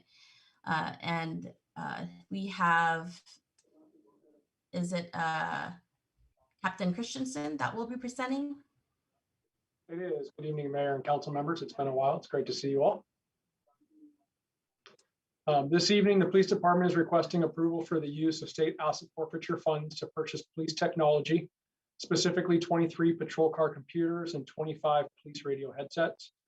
In January of this year, the department implemented the Versaterm computer-aided dispatch software for use by officers in the field. This is a multi-million-dollar software system which was acquired by our dispatch services provider, Public Safety Communications, using county Measure A funds. It's a multidisciplinary CAD software which will improve efficiency, safety, and resource accountability and allocation due to its map-centric capabilities. The system is user-friendly and is heavily reliant on GPS for safety and efficiency. The GPS and map-centric attributes support driving directions, automatic alerting, and resource tracking. The software computing demands are substantial and require modern hardware to perform. Some of our existing in-car computers meet basic needs, but not all can run the software, or several have had reliability issues. The GTAC laptops that we have selected, we did so after researching and testing other industry frontrunners with the new software. The GTAC laptops themselves meet our needs and provide sufficient computing performance to reliably run the new CAD and expand as needed. We've recently deployed 6 of the new GTAC laptops in the field, and this request would allow us to outfit all of our patrol and police assistant vehicles. One additional benefit of the GTAC laptop is portability, something our current systems do not support. This will allow officers to increase time spent in the field patrolling, less time spent at the station completing police reports. The second request for the use of state asset forfeiture funds are for 25 police radio headsets, which are replacements for current headsets, which are breaking and are no longer supported for repair. These headsets are assigned to specialty units and provide enhanced communication abilities as well as advanced hearing protection. The police department evaluated several headset manufacturers, and the Vizio model met department needs for functionality and overall hearing protection. Funding for these purchases is available using state asset forfeiture funds. The one-time purchase cost for the 23 GTAC patrol car computers and supporting installation hardware will not exceed $115,000. And the one-time purchase cost for the Vizio headsets will not exceed $30,000. That concludes the presentation. I'm available for any questioning by the mayor and or council members. Thank you, Captain Christensen. At this point, do my colleagues have any questions? I will state prior to the questions that to the public watching, this is state asset forfeiture funds, and so that these are not funds from our general reserves. And I wanted to make sure that that was something that was clear. But any questions from my colleagues? Madam Mayor. Councilmember DiGiovanni. Yeah, I just want to also clarify, because I know that it's been long overdue, and these are kind of like antiquated things that really needed to be replaced.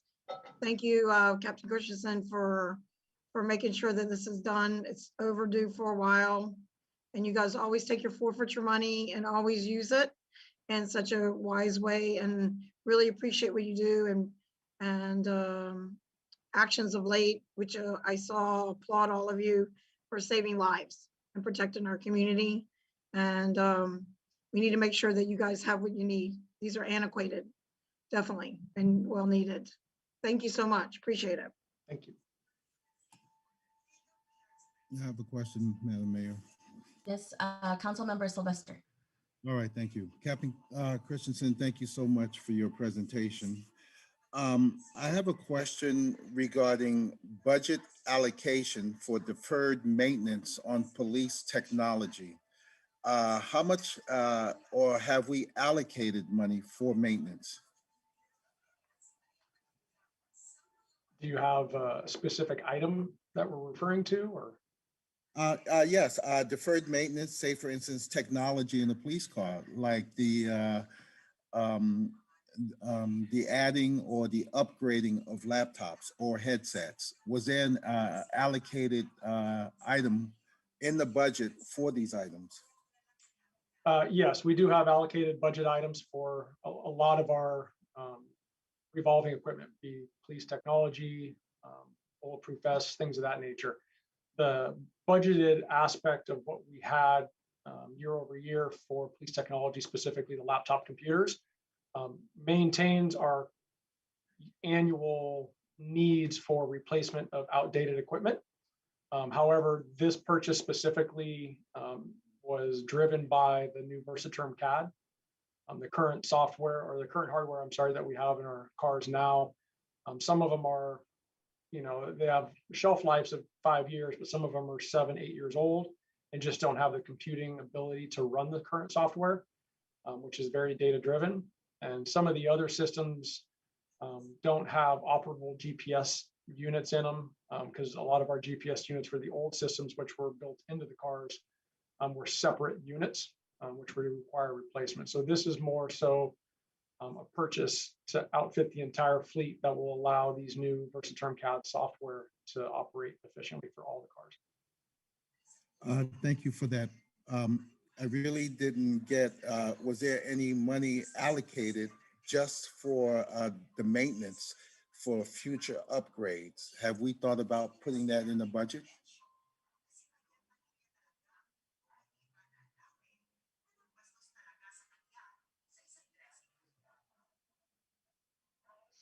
I can't hear you, sir. Are you?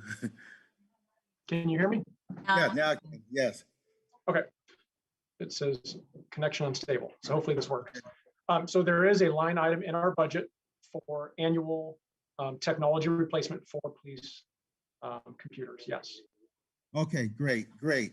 See, the reason why I asked this question, because I'm concerned about a term that I've used before in the past, and that's called supplantation. If it's something that the city should be providing, but yet, I commend the fact that we're using asset forfeiture, and I'm going to vote yes on this, but I just need some clarification. And clarification is that the asset forfeiture fund is not paying for the entire replacement, or are we asking to get monies for the asset forfeiture to replace all the laptops and the headsets? Or they only replace, the asset forfeiture is only providing a fraction of that. Is that correct? The asset forfeiture request for tonight is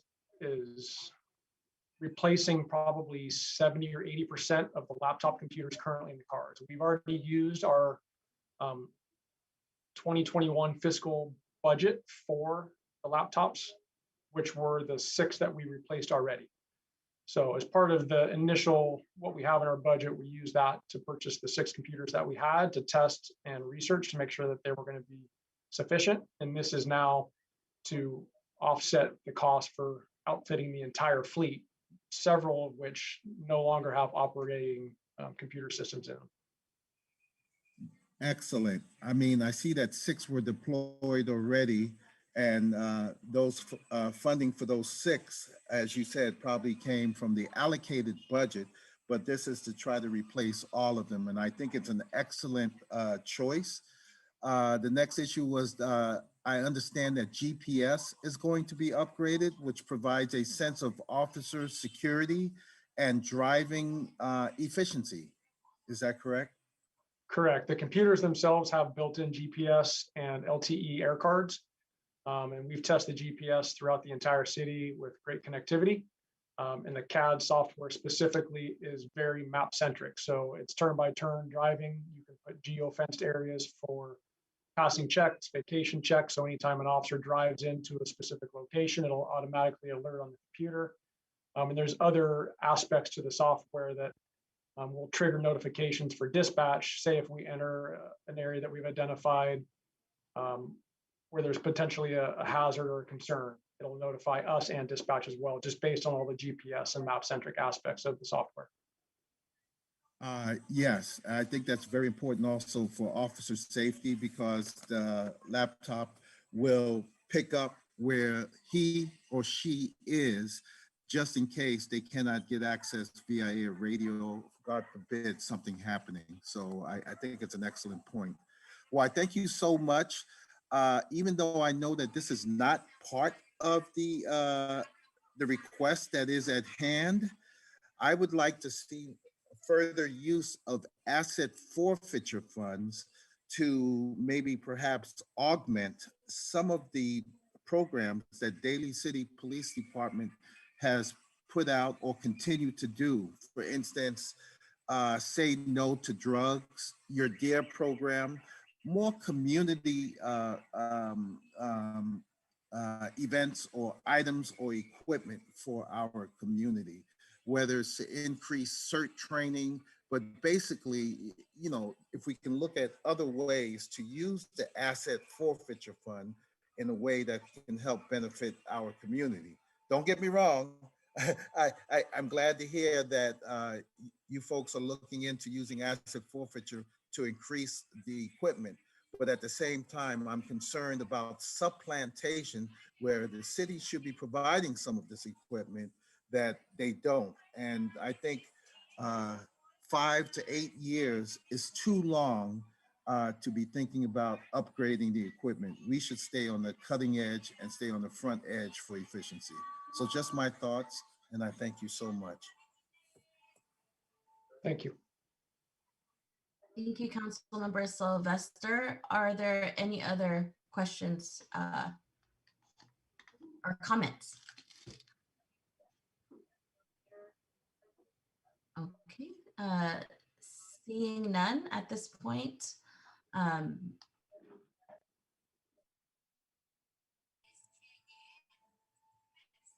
I'll make a motion to approve, to move forward with the use of asset forfeiture funds and the upgrade of police technology. Public comment. So we have a motion by Councilmember Sylvester. Do we have a second? Okay. Mayor, do we have public comment on this? I'm not sure if there's public comment. I thought Mr. Stolte would have stated if there were any. I mean, we can ask at this point, but I don't think there was anything written. We did not receive any written comment. I don't see any hands raised, and also this isn't a public hearing anyway, but. Thank you. Okay, thank you very much, Mr. Stolte. I appreciate it. And so, is there a second? Yes, second. Okay, seconded by Councilmember Bonaventura. May we have roll call, please? Mr. Buenaventura,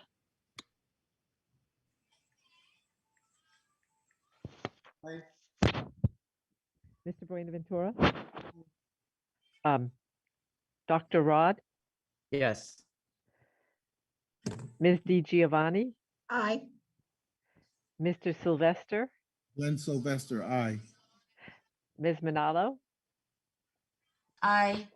and back to Mr. Buenaventura. My fourth aye. Thank you. Thank you. Okay, motion passes unanimously. Thank you very much. Moving on to item number 5. Thank you, Captain Christensen, for your presentation. Moving on to item number 5, restoration of fire paramedic engine company, restoration engine 95 for North County Fire Authority. We have Ms. Maltby and Chief Myers. Thank you, Madam Mayor and Vice Mayor, members of the council. First and foremost, before I get into the staff report, I do want to commend you for the hard work that you all did at the retreat, the council retreat on February 27th, where at our town hall on March 14th or 15th, I should say, we'll delve into the council priorities that were identified. But one of the top priorities that council did identify unanimously at the February 27th council retreat was the reinstatement of Engine 95. That was a top priority for council. So it is my honor and privilege tonight to share with you staff's recommendation with regard to the reinstatement of Engine 95. So staff is recommending that the City Council approve the requested funding allocation to North County Fire Authority for service restoration and to authorize the city manager to begin restoration of one fire engine company, Engine 95. As you know, the Great Recession left some really long-lasting budget impacts on our city's budget across the board, across all city departments. In 2017, that biennial budget 2017, 2018, 2018, and 2019, the council, for the first time had to reluctantly adopt a budget that included significant reductions in public safety services. And that included the elimination of the of 95 said engine. Subsequently, in an effort to preserve public safety services, the City Council placed Measure V, which was a public safety parcel tax, on the ballot in November 2016. Measure V was designed to restore 10 specific police and fire personnel and related operational costs. And that measure, unfortunately, did fail to get the 2/3 majority vote that was required at the time. So for tonight's discussion, by way of background, as you all know, and thank you to our voters who voted in favor of Measure Q, the City Council placed Measure Q, the Daly City Local Recovery and Relief Measure, on the ballot in November 2020, and it was overwhelmingly approved by voters. More than 72% voted in favor of the half-cent sales tax measure. And this tax measure will go into effect in Daly City in April 2021. And receipts of the tax measure will be received by the city in June of 2021. Measure Q specifically referenced emergency response services, as well as preparing for natural disasters and public health emergencies. Additionally, community surveying in 2020 revealed a strong level of support for emergency response services. And within the staff report, you can show the priorities that were listed by the community: maintaining emergency life-saving equipment, maintaining local fire protection, maintaining local paramedic services, maintaining local paramedic staffing and capacity, maintaining 911 emergency response, natural disaster emergency response, and preparing for future natural disasters or medical emergencies. The city also conducted a follow-up survey in 2020. It was called the Daly City Discussion, to further refine and prioritize community spending priorities. And again, the community stated that preparing for future medical or catastrophic emergencies, restoring and improving local fire protection and emergency medical response, and maintaining local paramedic staffing and capacity were all of high priority to our community. So a portion of Measure Q funds could be used to fund the restoration of N5 and 9 associated staff members. Funding allocation is closely aligned with the aforementioned community priorities, broad support for emergency response services.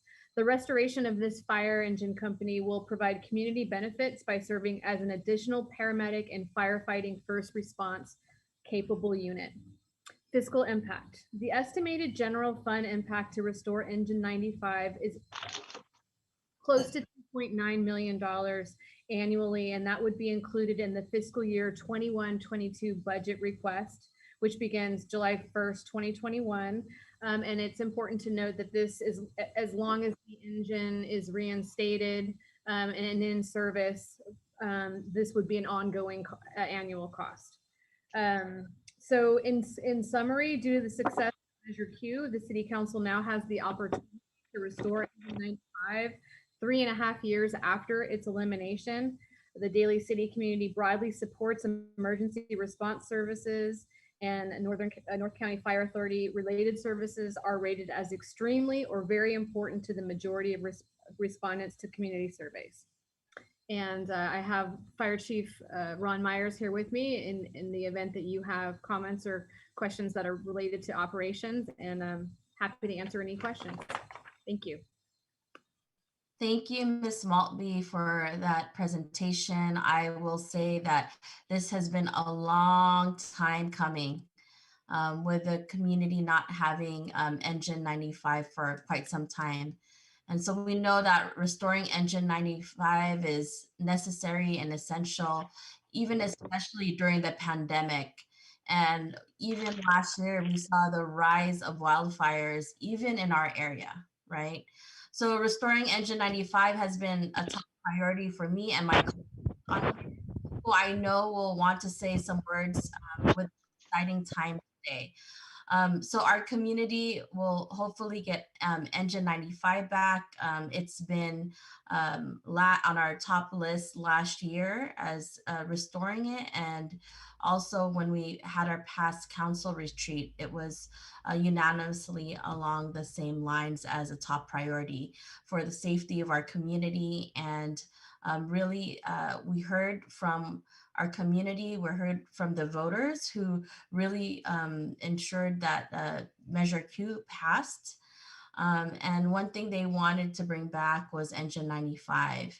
And so at this point and juncture, it is an item on the agenda that really I know there has been a lot of hard work to be able to reinstate Engine 95, and happy to see this on the agenda this evening. Thank you, Ms. Maltby, for that comprehensive synopsis on really how we've got to this place. And it wasn't just this one year. It was a multitude of years in trying to really get back and restore this service to our community. And so at this point, I'd like to ask if there are anyone of my colleagues that would like to speak. Yes, Madam Mayor, I'd like to make a comment. Okay, Councilmember Sylvester. Okay, thank you so much for the floor. I'd like to first start off with Ms. Shauna Maltby. I'd like to commend you, your staff, and the consultant who took the initiative. You knew what we as council were feeling, and you came into the position and you grabbed the bull by the horns. And when we got that email from you stating, well, I've looked into getting a consultant to look at the possibility of placing measure on the ballot in the restoration and public safety, and you kept us in tune. And thank you for your forevision and moving on that. The second comment I'd like to make is to our firefighters of Daly City. It's been a long road, and from time to time we would hear what's going on, and especially when we first lost Engine 95. The morale seemed to dissipate, and I'd like to thank the union folks within fire who basically bridged that gap to tell the firefighters, you know, just hang in there, hang in there. And patience is a virtue, and they kept their eye on the prize. So I'd like to thank our firefighters for hanging in there. Thirdly, as Ms. Maltby had made mention, this could not have been done if not for the hard work and the support of our constituents in Daly City. I wish to thank you all. We promise we will do the best that we can to ensure that your vote, which really meant a lot, and that we are frugal in how we spend these funds for what you folks really wanted us to use the funds for. So thank you all. Those are my comments, and I thank you, Mayor. Thank you very much, Council Member Sylvester. Really appreciate your comments.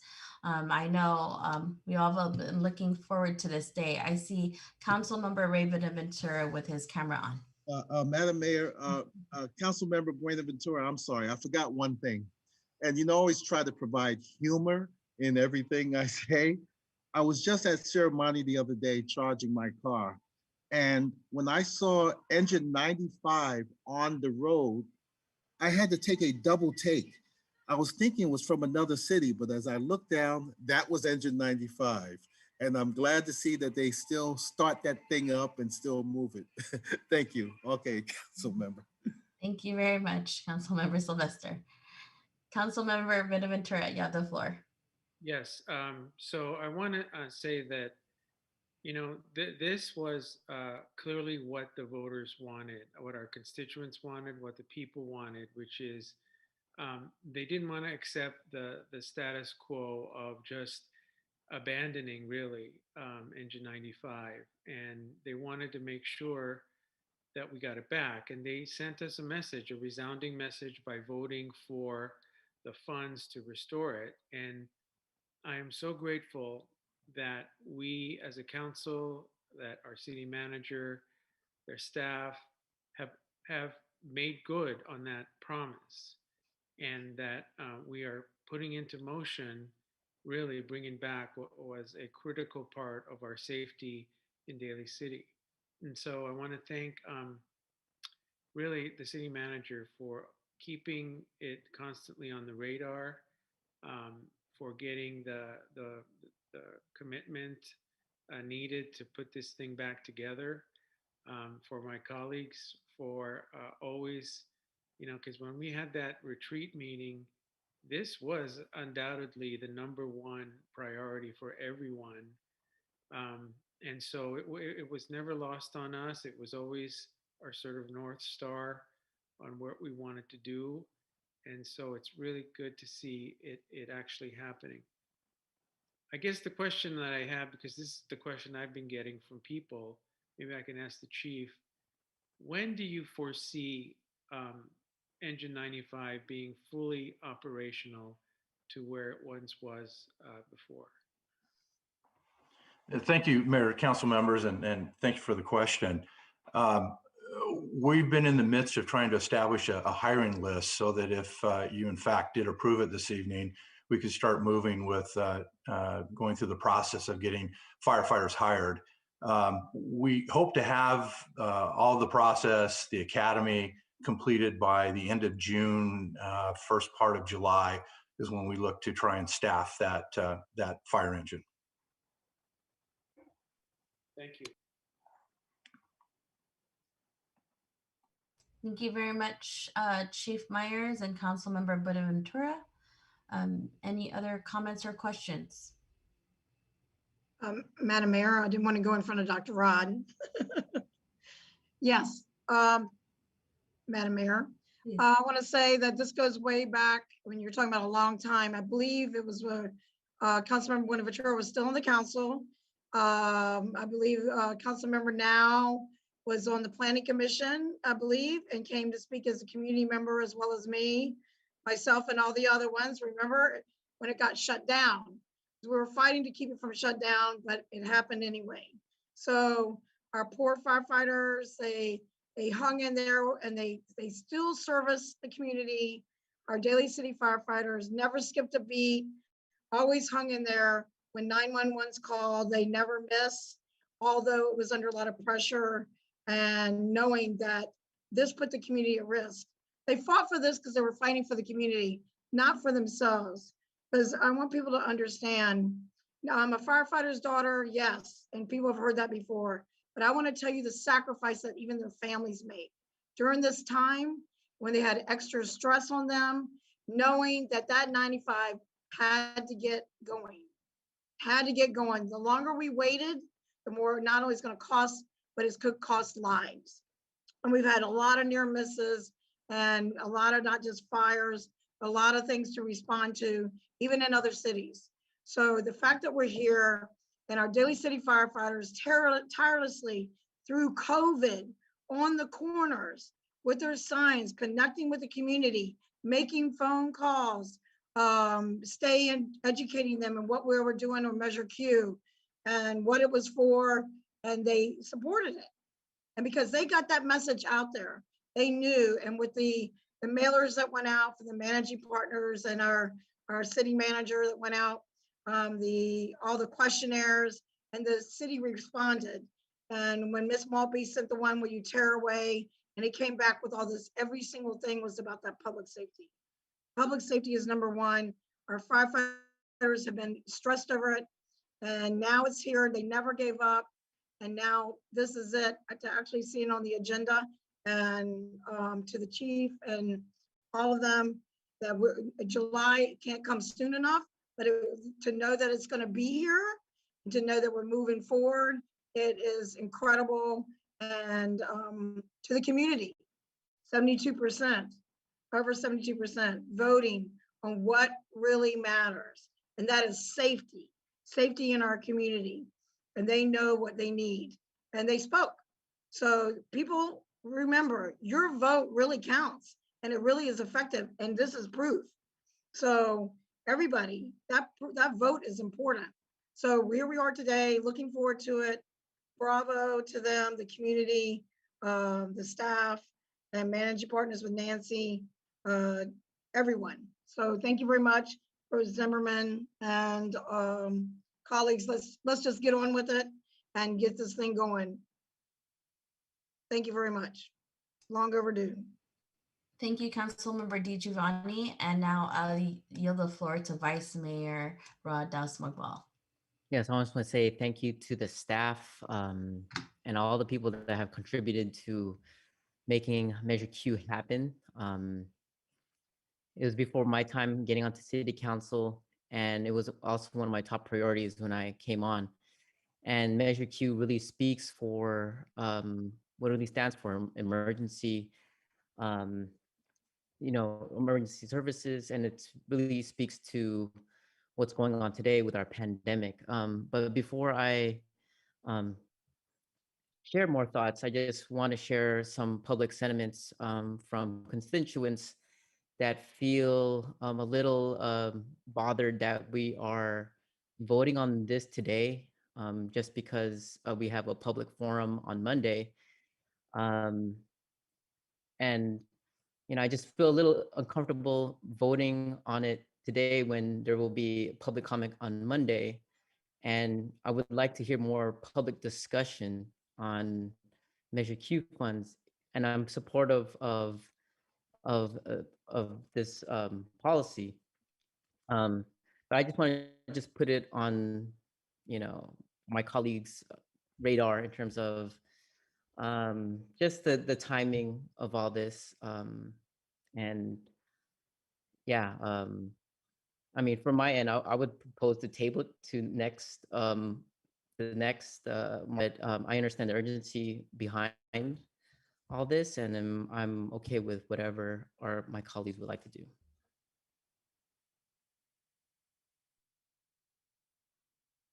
Thank you, Councilmember or Vice Mayor Dowsmugwal, for your comments.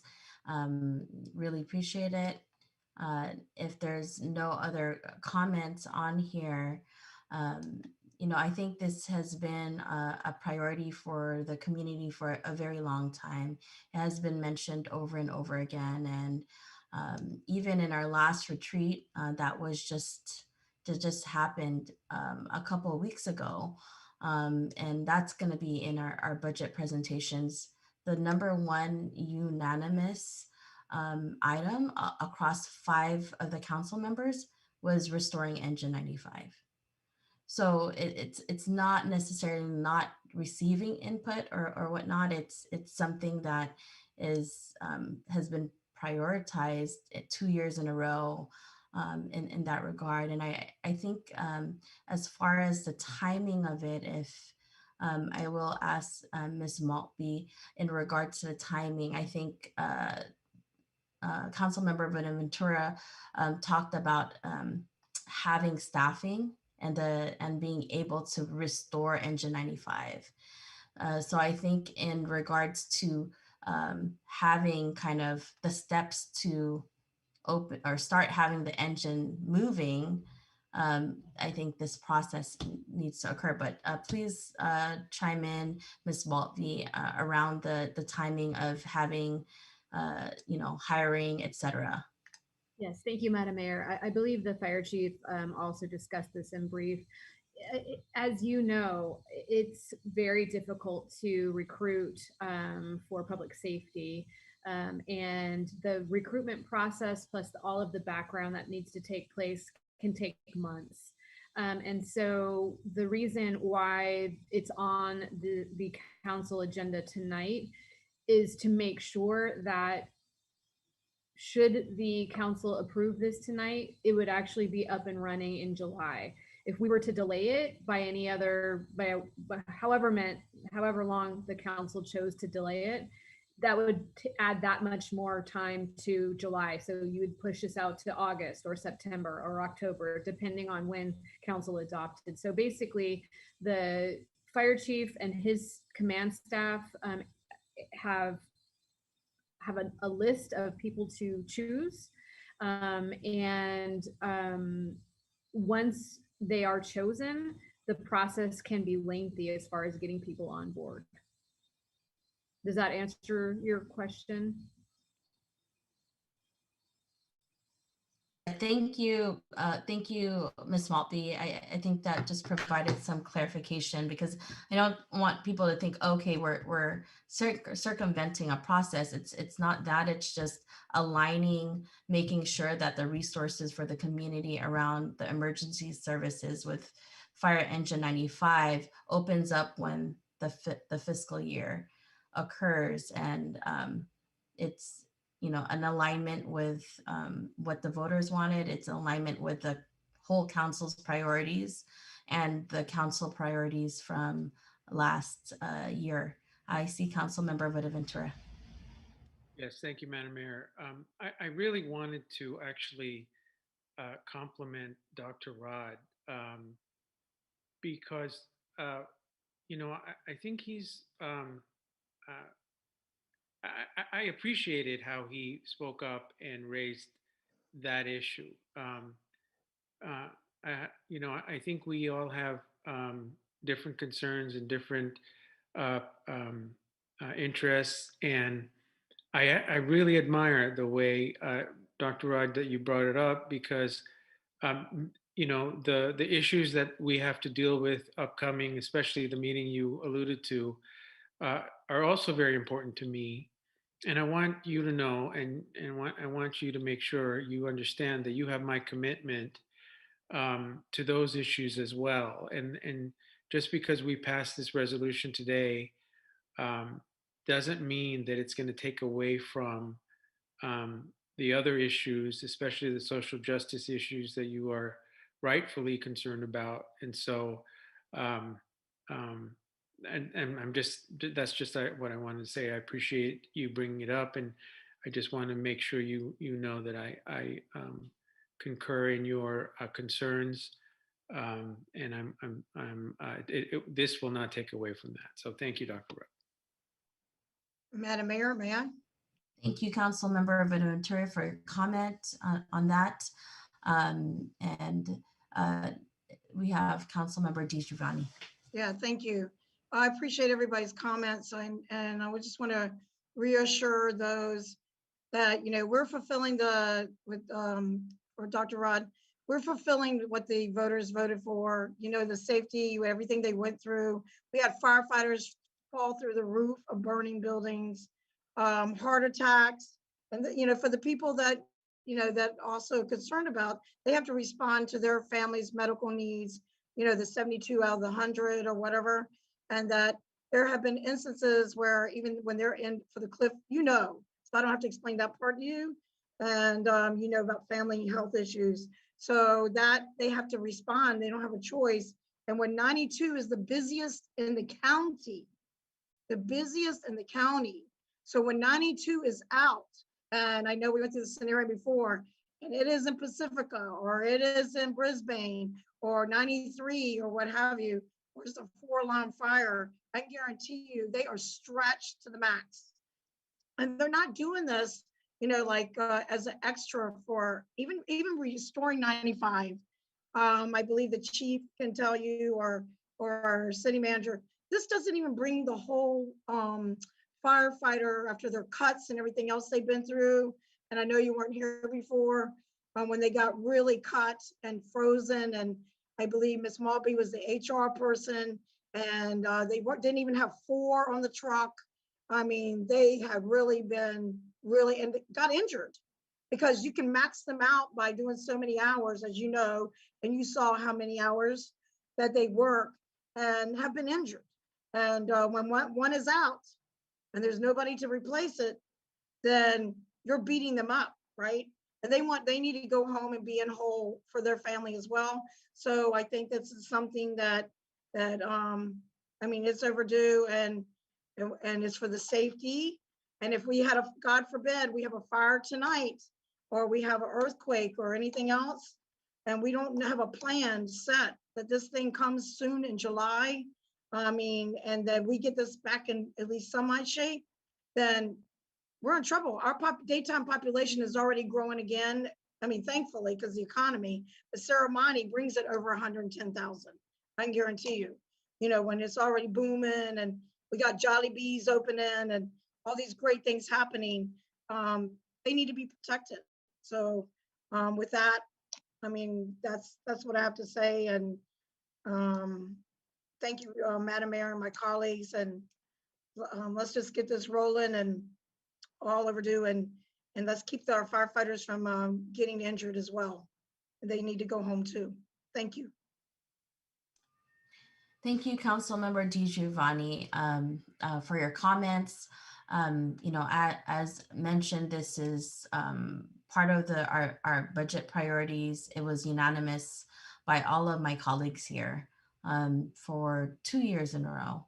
And now we've come to a place that we're able to actually restore it. But that, as mentioned, you know, that doesn't mean, you know, what the public will be able to see at our you know, town hall, budget town hall, was what came out of our budget priorities as far as the priorities from our council members, and they'll be able to see, you know, what are the other items that we foresee down the pipeline, right? And there are issues on there that you know, that the council values, and that'll be discussed on the 15th. And so I know it's been a long time coming to many community members in restoring Engine 95 for our firefighters, and coming to this day is really, you know, as mentioned, Measure V didn't pass in 2016, but in the light of even last year, I think it was you, Dr. Rod, that mentioned it was kind of a surprise to see something pass in that regard. But I think people understood that there was a need for emergency services in regards to, you know, responding to health needs, right? Our firefighters were, you know, there to respond when there were COVID calls, right? They saw the families and individuals that needed that assistance, and you know, we saw also last year that there were fires that even happened during the pandemic last year, right? And so San Bruno Mountain, like, oh my goodness. So we know the need is there, and I think we're in a place, we're in place to be able to restore Engine 95. And so I want to thank you, Ms. Maltby, for your work on this. Thank you, Chief Myers, for answering our questions. You know, at this point, you know, I think we're getting the ball rolling to be able to provide a service back to the community in that regard. And so I motion to move restoration of fire paramedic engine company Engine 95 for North County Fire Authority. Do I have a second? Second. Mayor, we do have 2 hands raised from members of the public. Just pointing that out to you. Thank you, Mr. Stolte. As I was saying, if someone would raise their hands, they will. Well, at this point, we will have public comment. Okay, just hold on 1 second, you guys, and I will call your name in just a second.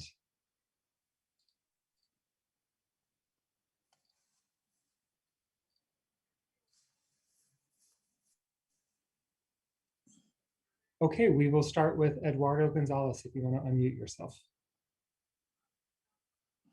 Hi, good afternoon, City Council and City staff. Again, my name is Lolo Gonzalez, here speaking as a Daly City resident.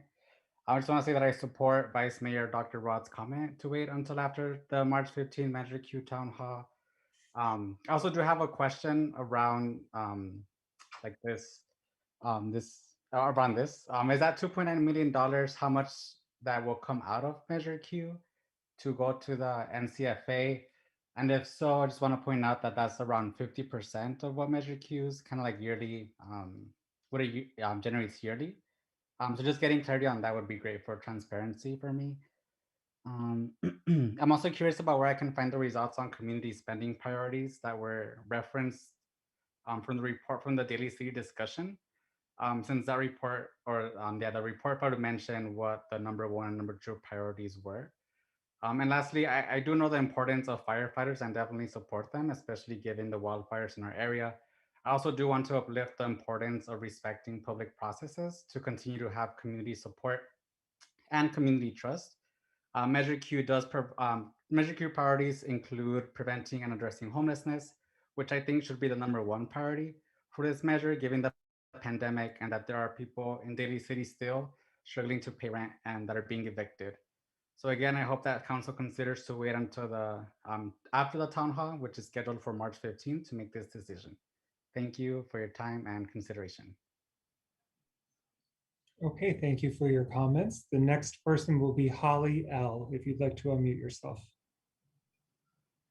Thank you. Good evening, Mayor Manalo and City Council.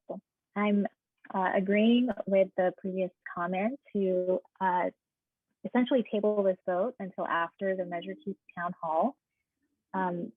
In particular, because during the January 25th council meeting, Mayor Manalo told residents that Measure Q funds would not be allocated until budget deliberations in April, and I believed her. Yet tonight, council is voting to spend those funds before public input. Voting for the measure is one thing. Like, yes, you got 70-something% of the vote, but y'all also marketed this with public oversight, and that's the part that's not happening here.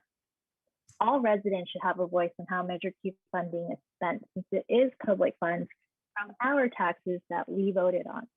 Nowhere in Measure Q language does it promise funds to the fire department.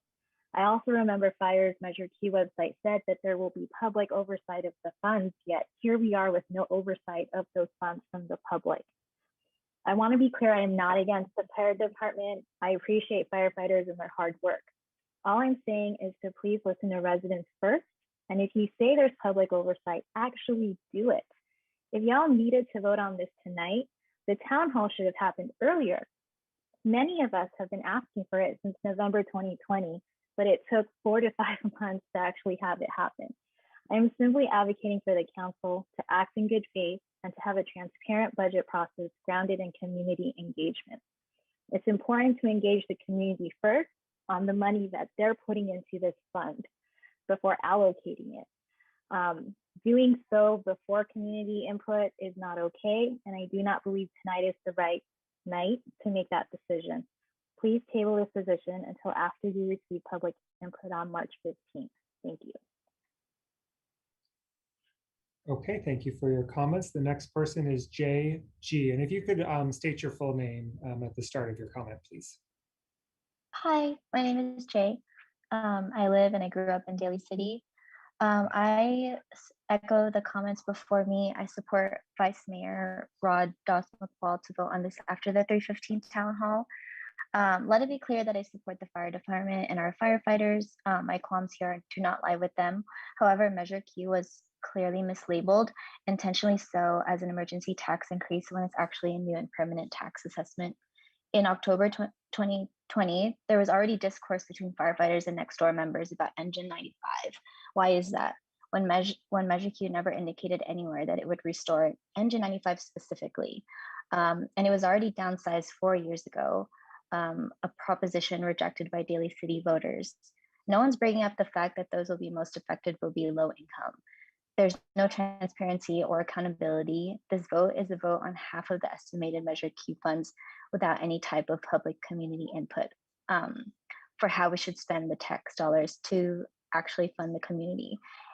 If this was prioritized, or it's been the priority for 2 years now, then why would Mayor why would you tell us in January that we wouldn't be talking about the allocation until April?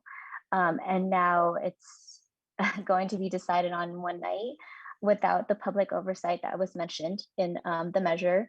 And for half of that to already be decided for in one night when the budget town hall is in less than a week from now is not right. And I would really encourage you all to push for the vote to be moved at least after the fact. It definitely feels like you are circumventing the process because it doesn't feel that us as community members are allowed to be part of that conversation. And I hear a lot that this is what the community wants from you all, but if it really was, then please push it to after. Thank you. Okay, thank you for your comments. The next person is Nick Ochipinti. Yes, thank you.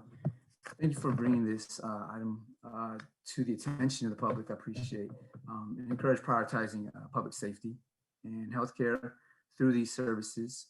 I would also like to echo some of the comments made earlier, but in considering that we pair this investment with the entire intent of Measure Q with much needed funding and program development of city-based social workers, social services, and to assist our first responders in addressing to the urgent needs, medical and mental health in our community. In addition, I would like to point out too that as has been mentioned, that Measure Q funding is designated for public services like these, and it's good to see Engine 95 finally returning to Daly City in North San Mateo County, and just to honor the work of our first responders, to understand that Daly City does value and North San Mateo County values its healthcare workers, and that our fire department are trained paramedics, and the majority of calls that many fire departments make are medical calls. So to make sure that they have the support they need to be able to provide that with the funding is a need for public input. And the public input, I believe, will come from a number of people, of course, who voted for Measure Q, who I'm sure the council will value their voice the same way we value their votes, and putting things like this forward for our city and community, which obviously will have impact for the greater North San Mateo County area. So I would like to echo that. If it means one more week, then I think it'll be worth it to create the investment in the community so that we can double that investment in looking at what we need in our community to pair up with Engine 95 and seeing its return here, which I would like to see years ago and prioritize that. But I'm glad it's finally coming to that point, but let's get it done the right way. Thank you.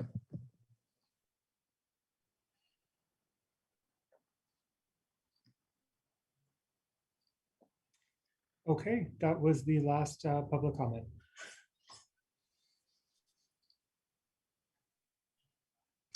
Thank you very much for those public comments. I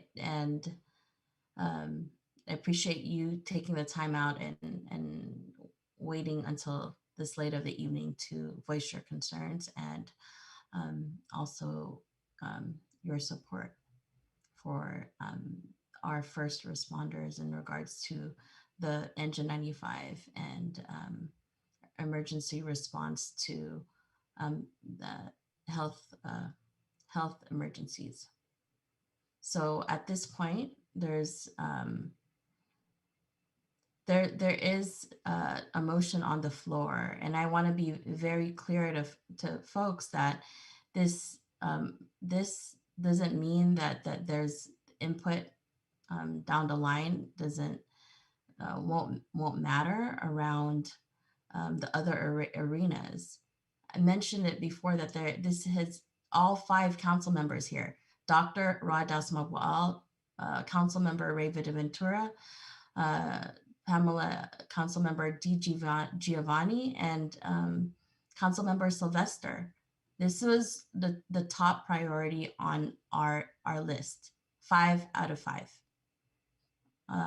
Last year, it was 5 out of 5. So it's not nothing to change a process or whatnot. In actuality, I want to really say thank you to all of you that said, hey, let's have a town hall or some sort of public forum. And we did. it's because of your advocacy and work, we have March 15th. But, you know, for you to understand that this has been a priority, not only starting from last year, but it has been the sentiment of the community for more than 3 years around restoring a much needed, um, you know, a much needed service in our community. And it's not, you know, it's not stating that other aspects of priorities that we've mentioned in our council retreat, or also input from all of you, won't be something down the line as far as what can be done, right? Like, it doesn't mean that, but the number one priority that I will mention again from this council, and it's not only I, Mayor Manalo, but it was all 5 of my colleagues, was to restore Engine 95. And, you know, and that's been consistent. And it doesn't mean to say that there's not other things, as mentioned by Council Member Ventura, around issues that members want to talk about or want to see action towards. You know, we've provided rental assistance to our community. We allocated dollars to that, understanding the need. And, you know, also there's other work that we're doing in regards to responding to the community needs. And so, yeah, this is something that has not sprung out of just nowhere. Engine 95 and the restoration of it. And so in that regard, my colleagues have spoken at the council retreat. It transcended from last year, and that's why we're in this place.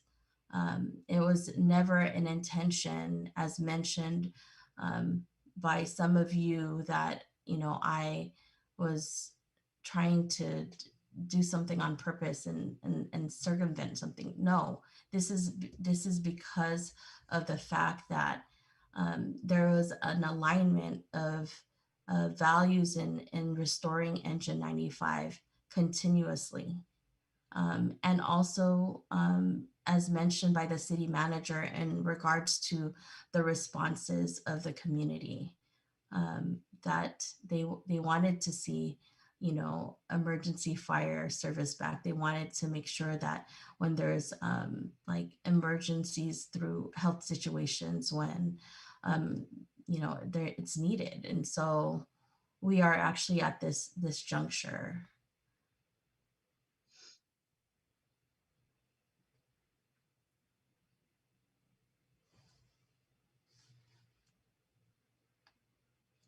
So are there any other comments or questions from my colleagues at this point?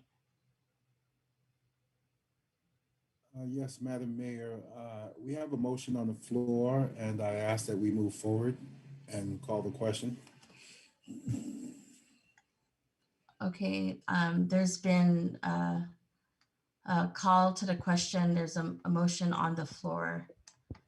Can we have a roll call vote, please? Mr. Buenaventura, Aye. Dr. Rod, Aye. Ms. DiGiovanni, Aye. Mr. Sylvester, Glenn Sylvester, aye. Ms. Manalo.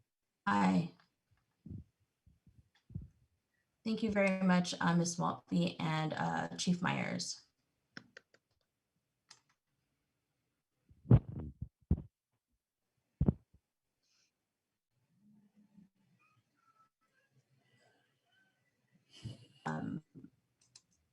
On here, we have at this point any public appearance or oral communications And I will now yield to Mr. Stolte to see if there's any comments from our community. Okay, please use the raised hand feature and I will call your name. Give me just a second here.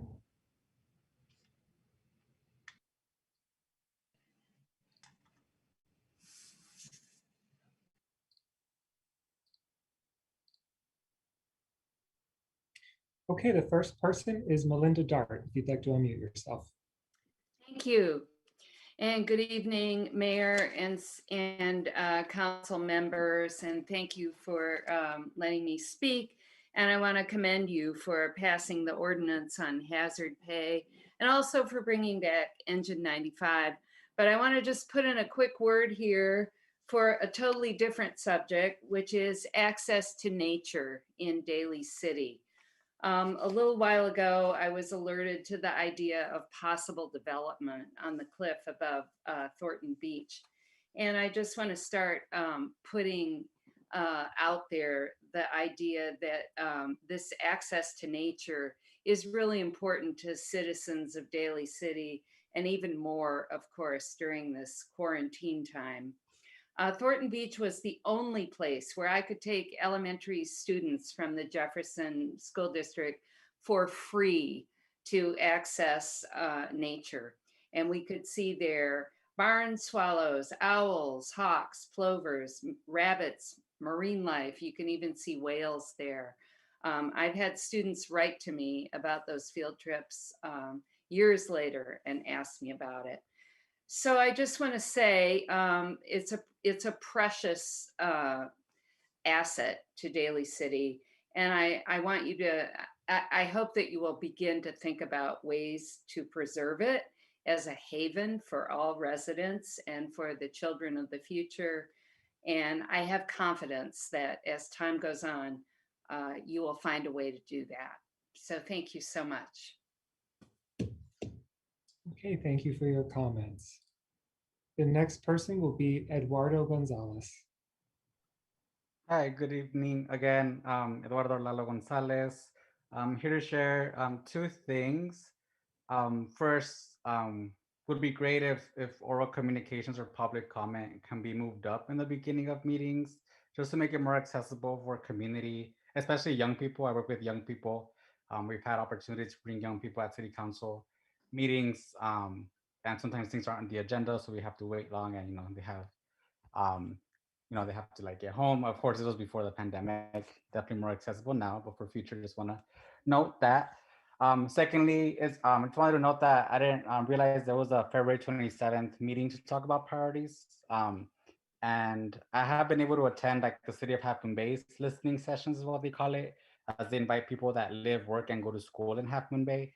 And I was just curious if the council retreat is open to the public, and because I don't see it uploaded on the website or on YouTube. So just curious about that.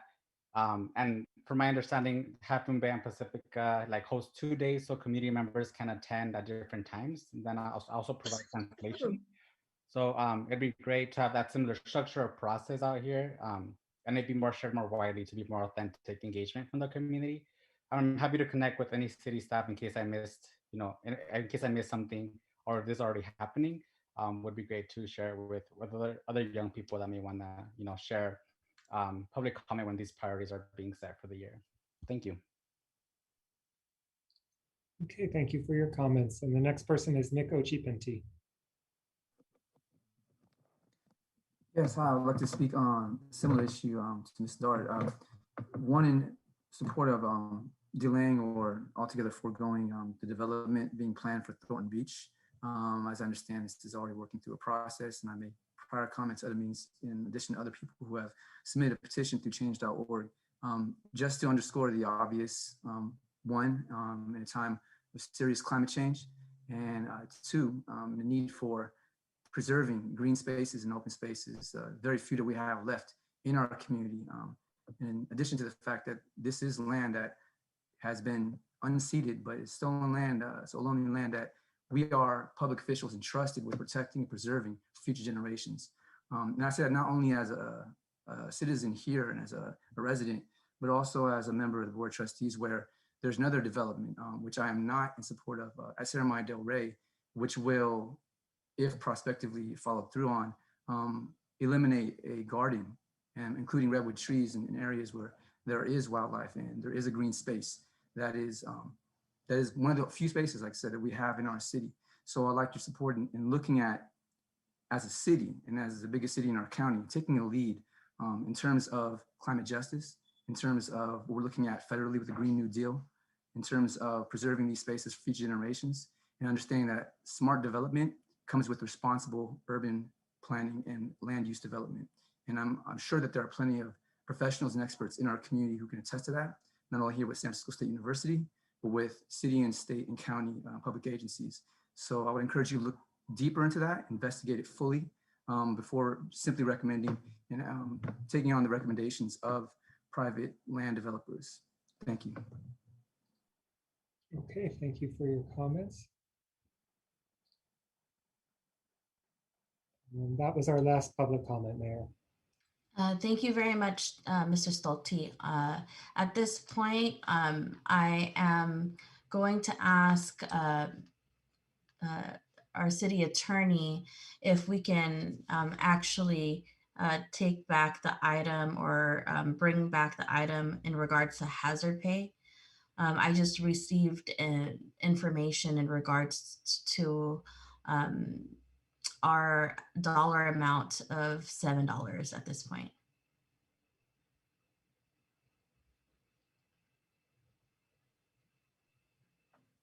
The item on the urgency ordinance has been voted on.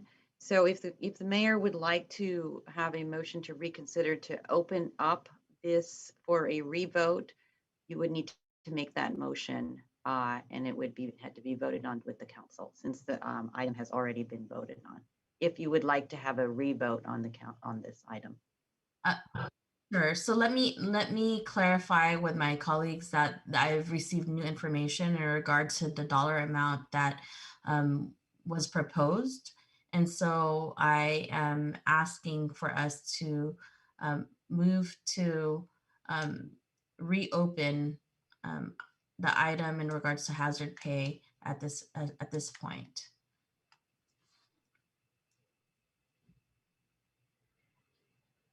It's a form of a motion at this point, at this time. Yeah, So item number 3 on the agenda that was previously voted on, the mayor is requesting that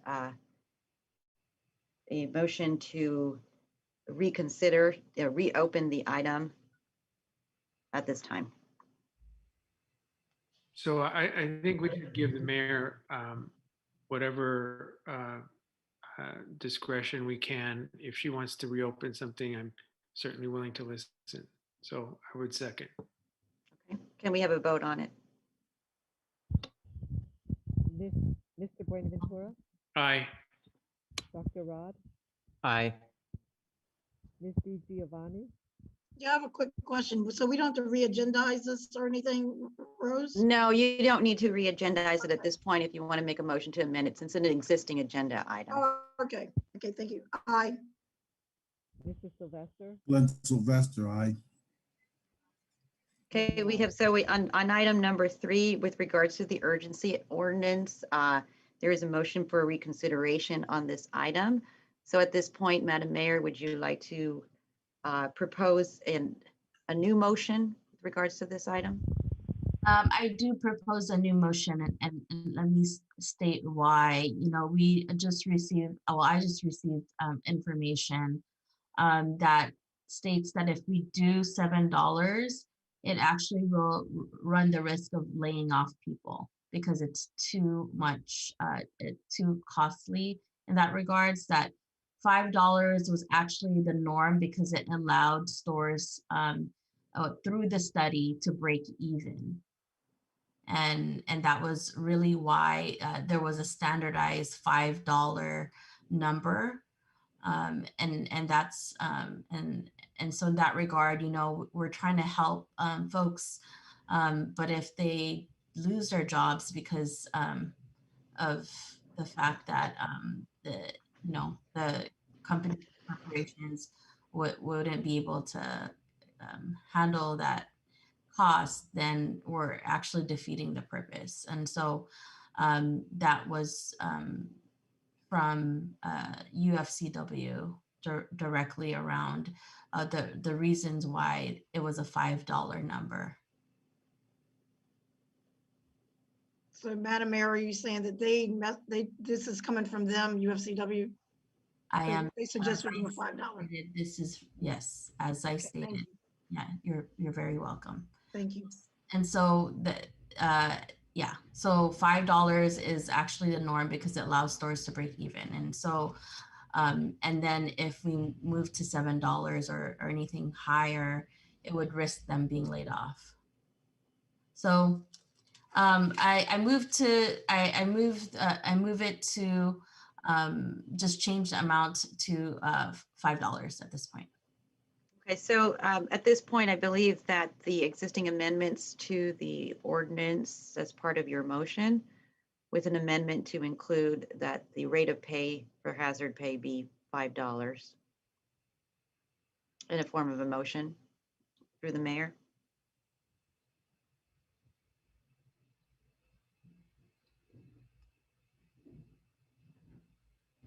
I'm waiting for the mayor to confirm the amended motion. Oh, yeah, I stated it earlier, just to change the dollar amount from $7 to $5. With the motion being stated by the mayor on the floor, I'll second that motion. Okay. Can we have a roll call, please? Mr. Buenaventura, Aye. Dr. Rod, Aye. Ms. DiGiovanni, Aye. Mr. Sylvester, Glenn Sylvester, aye. Ms. Manalo. Aye. Thank you very much. Okay, thank you. Thank you very much. I want to thank my colleagues for being able to be nimble and swift on that. It would be detrimental if that happened to the workers. So thank you very much. Thank you. Now moving on to agenda item. At this point, are there any council committee? Oh wait, are there any appointments with boards or commissions this evening?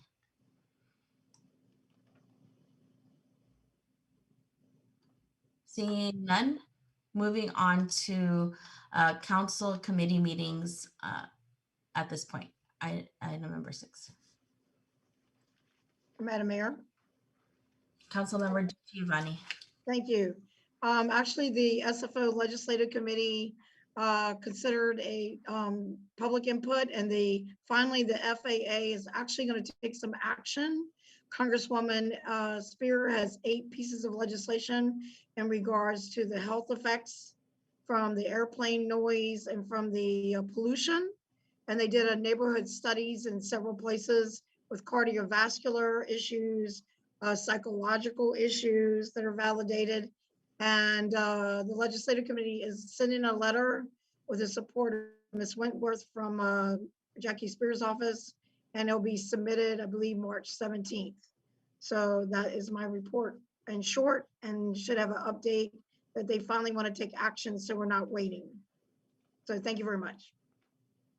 Thank you very much, Council Member DG Giovanni, and we have Council Member Reva de Ventura. Thank you, Madam Mayor. I wanted to give a report on the Social Justice Committee that you had created. So this is obviously in line with what some of the speakers have talked about, which is a concern for social justice and some of the discussions that we're going to be having in the coming weeks. So the members of the public should know that the Social Justice Committee met last week to discuss a restorative justice program as a pilot project in Daly City. I don't really want to go into the details of it because it's still in formation and it's relatively new, but I wanted to assure the members of the public that we are in the process of engaging in the right partners, the right people, doing a lot of research on what we can do in terms of Daly City to have a restorative justice program that will work for the city, that will benefit the community, and that the public can have some confidence in. So more is going to be coming in the next month. I just want to reassure people that we're on top of it. We're setting down the plans, and hopefully we can come up with something that's good. We plan on meeting again after we're doing some research, and then maybe a couple more times, and then doing a study session so that the public can get involved and have some input, and then hopefully agendizing it on a regular agenda to be voted on. But stay tuned, more to come. Looking forward to the discussion. Thank you, Madam Mayor. Thank you, Councilmember Benaventura. I just want to say that this ad hoc committee was created around being able to garner input and look at ways to address social justice issues that have been brought up or will be brought up within and from the community, and also be able to bring forth programs or initiatives. And so thank you, Council Member Buenaventura, for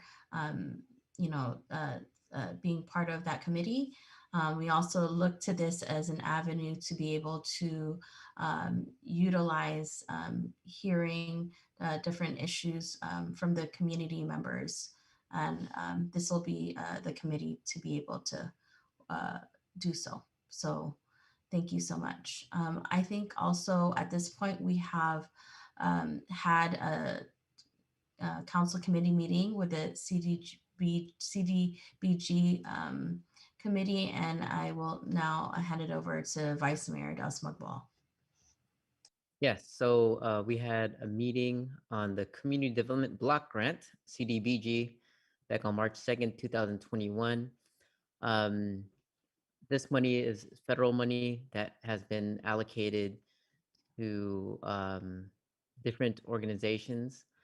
So we planned on adopting a spending plan for 2021-2022 of almost 1,074,661. Let me see. I'm trying to read this. Let me go here. Resources. Okay, let me get this right. Okay, so we had some allocation that was distributed, and we also had allocations for 2021 and 2022 home funds, which is from the Department of Housing and Urban Development. And we're able to provide funding to be allocated for affordable housing development and housing affordable activities for that fiscal year. And also we were in discussions of providing allocation plans that talked about for the Coronavirus Aid, Relief, and Economic Securities Act, the CARES Act, that was enacted by Congress, March 27, 2020. And we are still in discussions on what will be allocated, and waiting on finalizing reports from the federal level, so that we can we have parameters on what it can be spent on for that specific CARES Act. And Mayor Manalo, if you would like to add anything else on CDBG. Yeah, thank you, Dr. Daus Magbal, Vice Mayor. In that regard, we are just waiting on kind of the final allocations, but some ideas that were brought up. I remember you stating, is there more ways we can support mental health resources in regards to the effect of COVID-19 in our community? definitely concur with you on that. And that's something staff is looking into in regards to seeing if there's any allocation towards that, or what is the actual mechanisms within our city that provide actual mental health support. So that's one aspect. Of course, also looking towards ensuring that there is kind of the sustainability of our community members here in Daly City in regards to kind of rent subsidies. We know that we've already provided dollars for that program.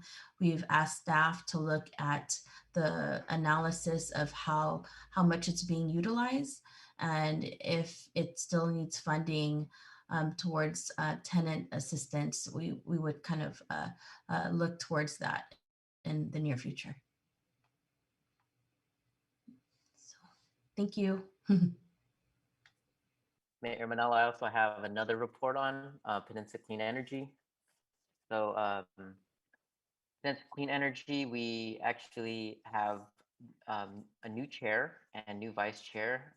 Jeff Alps, who was from Portola Valley, stepped down, and he's been on board ever since I've been on board for the past couple of years, and I believe he was the chair since the establishment of PC. And so the new chair is Rick DeGolia from the town of Atherton, and the vice chair is Donna Colson from Burlingame. And we talked about a lot of issues. One was they had the first CC or the CC Joint Powers Agreement.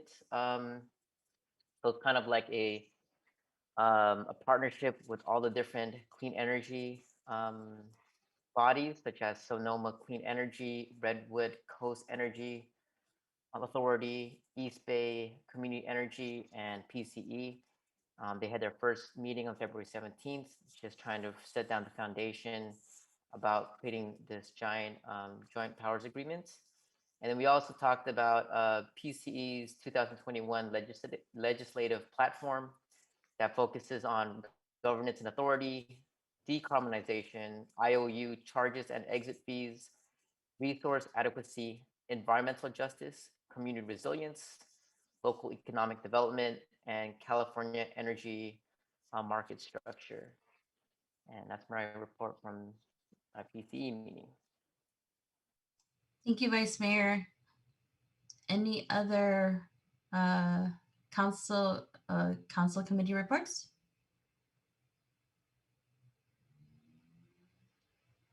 Okay, seeing none, moving on to. Are there any city council reports at this time? Yes, Madam Mayor, I have a few things. As a matter of fact, a few comments. Please. Thank you. In regards to the PCE, thank you, Vice Mayor Dr. Rod. You know, again, I used to be part of that, and I think it's a very good thing that you're there. Just want to remind everyone, and there's a rebate from PG&E if you get a smart thermostat. And I like to say, I picked up one. Now I can talk to it and tell it to set the temperature in the house. And you get a rebate back from PG&E if you get one. So it might be a good idea to look into that. On another note, this is something for the good of the order, and I'm going to put this out to my colleagues. As you know, Mayor Manalo and Councilmember Buenaventura, we are part of the SMC API caucus. And basically, my topic is a strong statement for the protection of the Asians. As you know, Asians are being attacked on an unprecedented daily basis.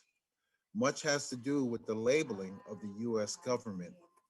Recently, an elderly, defenseless Asian man was blindsided and forcibly thrown to the ground and died as a result. And this was done by a determined killer. Though we believe all lives should be respected at this juncture, it is the Asians who are being targeted for assaults.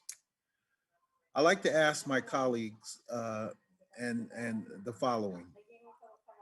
I hope that we can move forward to develop a plan for strict enforcement and rigorous investigations of assaults against Asians. We should consider passing an ordinance to raise the penalty for hate crimes. As you know, Daly City stands united against hate, and a few of the other cities I've seen signs throughout San Mateo County as well. We should consider keeping a database of assaults against any race, religion, and sexual orientation. Asians must be included in this database. We need to create or strengthen public and safety communication programs for the Asian American community. We should advocate and dedicate for more resources to educate our children about broad systems of racism, xenophobia, and different types of racism. We should also consider to hire or assign multi-Eastern language speaking community officers. And lastly, create a program that welcomes the engagement of immigrants and non-English speaking people. So basically, this is just a public comment that I just wanted to put out there to my colleagues. You'll probably hear more about this in the future from other elected officials, but I thought I'd bring you awareness at this particular point in time. Thank you very much.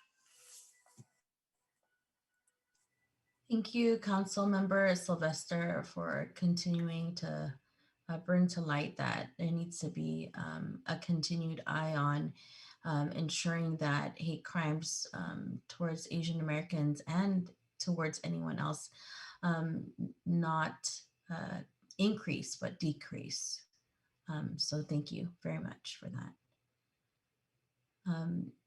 At this point, I just want to report back to the council that it was great to see that there were continued vaccinations happening in our local, hyper-local community here in Daly City.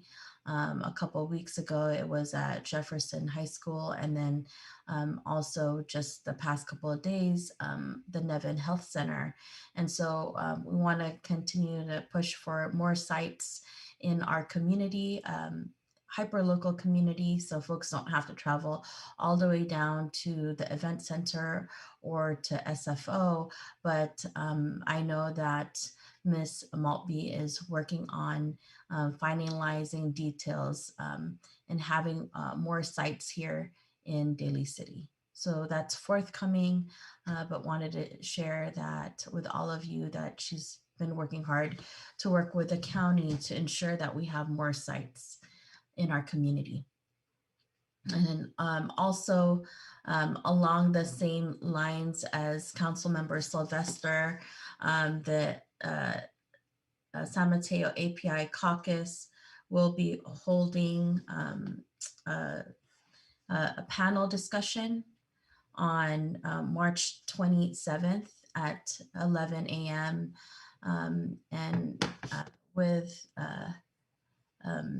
just discussing what is being done in San Mateo County, what could be done, and then being able to speak with a representative from Stop AAPI Hate and having them talk about the actual data that they've been able to compile in regards to San Mateo County. So that's something down the line. And then also just wanted to share with folks that there will be an event for Women's History Month on March 22nd, right? I mean, 24th, is that correct? Right? Trivia night. And what is the exact time, Miss Maltby? Do you have the, or Leilani? Hold on one second. I'm trying to pull it up. Just for folks, it's all going to be on digital Zoom for now. We all hope that as we get vaccinated, everyone gets vaccinated out there. I know I heard Councilmember Sylvester got his shot, Dr. Rod, Vice Mayor, so as folks continue to get vaccinated, I'm talking to the community out there. I hope you all are getting vaccinated. It's then when we all get to that herd immunity, we can hopefully get events in person, right? Hopefully be in the council chambers. And so that's one thing we need to all work together with in order for us to get to that point where we see each other not in the Zoom world. Mayor, we have the date for Women's History Month trivia. Please share it with everyone. March 25th, and it'll be at 7 p.m. March 25th at 7 p.m. Very nice. Thank you so much on that. And then now, if there's no other city council. Mayor, I have one more. Yeah, please, Vice An Mayor. event that me and you spoke at. We spoke at the Daly City Filipino American Agenda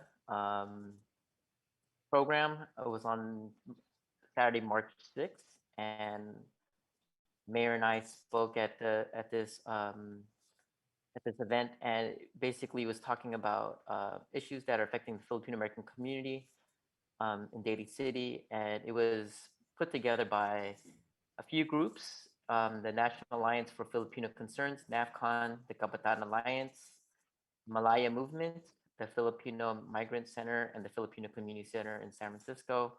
And it was sponsored by different organizations as well, such as the Filipino American Democratic Club, San Mateo County, Pinoy Pinay Educational Partnerships, Filipino Mental Health Initiative of San Mateo County, and the Filipino Bayanihan Resource Center. And at this town hall, we actually were broken up into 4 groups, and we had different sectors that focus on workers and small businesses, education and students, women and LGBTQ community, and foreign policy and immigration. I think one thing that stood out is it was one of the first times I ever saw almost most of the Filipino organizations, community-based organizations, student organizations, all in one meeting. Everybody from Filipino organizations at Westmore High School to the Filipino Student Union at Skyline College, and the most and the veteran organizations such as PBRC, all under one group. And usually we work in silos, so this is one of the first times to actually see everybody in one virtual roof. So that was something that was historical. Thank you, Vice Mayor. And yes, thank you for reminding me on that. It's been a long week in the Zoom world, but it seems like there's more events, right? Like because you're not traveling to events, there's layers and layers of events you can go to. Sometimes you could be at 2 events at once, and I know you've all been doing that. We got a superpower because we're able to be at 3 meetings at once. I'm just kidding. But also in that regard, I think it was really great to hear kind of the feedback. I sat in the economic and small business sector. And one thing that I want to bring up, and maybe it's something the Small Business Commission could work on, is when local restaurants or businesses they want to hire locally, they don't have a place to find out who's looking or place to put their job openings. And then like if someone wants to find a job in Daly City, like we don't have kind of that like format, and maybe that's something that can be worked on from the Small Business Commission or the ECD. But it makes sense, right? Like if you're a restaurant owner and you want to hire locally, but then where do you post? Or if you're living in Daly City but you want to see the jobs in Daly City that are around, whether it's what business is hiring. So maybe that's a space in place, and it seems like it's a need. So we learned some things over there. Just wanted to share. Okay, thank you so much. And now, if there are no other city council reports, I will hand it over to staff if there are any reports at this time. No, thank you, Madam Mayor. Thank you, Ms. Maltby. All right.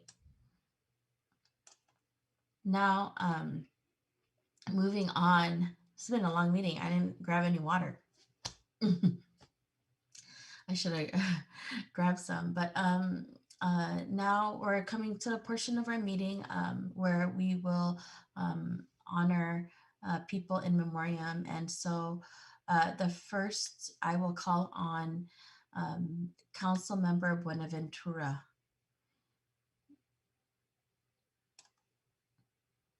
Thank you, Madam Mayor. I have a couple of adjourn in memories. The first one, I'd like to adjourn in memory of Kenneth C.P. Romano, who is the father of Angelique Presidente. Ms. Presidente has been at our council meetings before as an advocate against cancer, particularly with children. And so she's also very involved in the community. And it's with great sadness that I learned of her father's passing. May he rest in peace. I'd also like us to adjourn in memory of David Tejada, which is Rosie Tejada's father. He's quite famous in that he served a life of real distinction, having served on the 12th Signal Company of the Philippine Scouts, where he was also a huge part of the Bataan legacy. And so I'd like us to adjourn in memory of him for his service to our community, to the country, and for all that he's done for his sacrifice. Thank you, Madam Mayor. Thank you, Council Member Buenaventura. And now I will call on Council Member Sylvester. Thank you, Madam Mayor. Again, I'm sorry to bring this report to council in memoriam. It is with great sadness. I'd like to adjourn this meeting in honor of Tim Kwan. Tim was very special to me because we worked together in the police department. And it's sad that we lost another fine member. And that's all I have this evening. Thank you so much.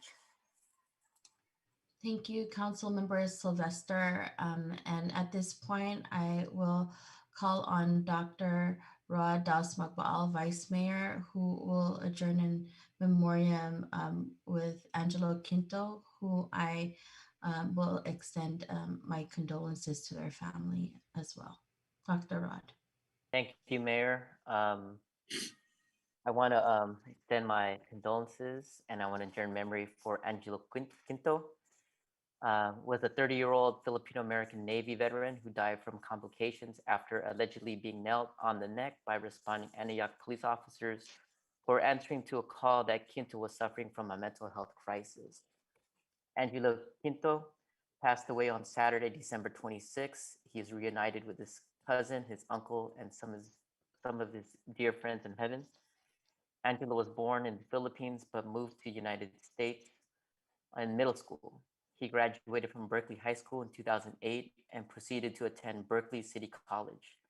He spent a year living in Houston, Texas before moving back to the Bay Area. His creativity, humor, and drive will be missed greatly by his family and friends. He leaves behind his mother, Cassandra, his stepfather, Robert, his two younger siblings, Andrea and Isabella, and his close cousin, Miguel, as well, he is further survived by other close relatives and friends who remember his great ambition, his abundance of grand ideas and many talents, and his constant strive for happiness and success. The animals in his life, Cleothorpe, Toto, and Oliver will never forget the love, care, and generosity he cared with them. He enjoyed fishing, drawing, creating, strategizing, cooking, and spending time with those he cared for. He dreamt of having a career in the US Navy and worked long and hard to achieve that dream. In training, he took on valuable leadership roles and proved his bravery, as well as all the wonderful things he was capable of. Although honorably discharged for medical reasons, he tried to remain positive and assured everyone that the Navy was not a closed chapter in his life. The next month, and as a growing pandemic was to beset the world, he decided his next move was to explore another big dream of his. He worked tirelessly until his passing to start a career in online gaming, a true testament to his ambition, faith, and strength. He was driven to achieve his goal and valued the journey to that achievement, as well as hopefully even venture into the world of video game design. He believed he had a guardian angel watching over him, giving him strength and security when and where it was hard to find. And in his passing, we know that he is the guardian angel watching over us, giving us strength and security when and where it is hard to find. Also, the family is inviting the public to celebrate Angelo's life at the City Park in Antioch this Wednesday, March 10th at 5 p.m. through a candlelight vigil and birthday remembrance. The family requests to wear shades of blue in Angelo's honor, bring candles for the vigil and offering for the altar. This event is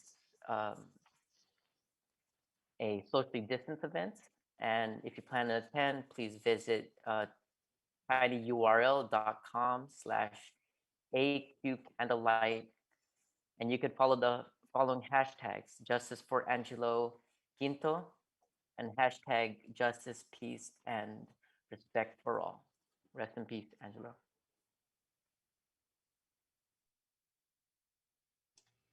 Thank you, Dr. Radas Magwal. Tonight I want to honor Ernesto Atienza Guevara. Ernesto Atienza Guevara was 72 years old. He rested in peace on February 1, 2021 at St. Martin Hospital in Las Vegas. He was born on June 20th, 1948 in Bacolor, Pampanga. He got married to Dory Cortez on May 6, 1972 at the UST Church.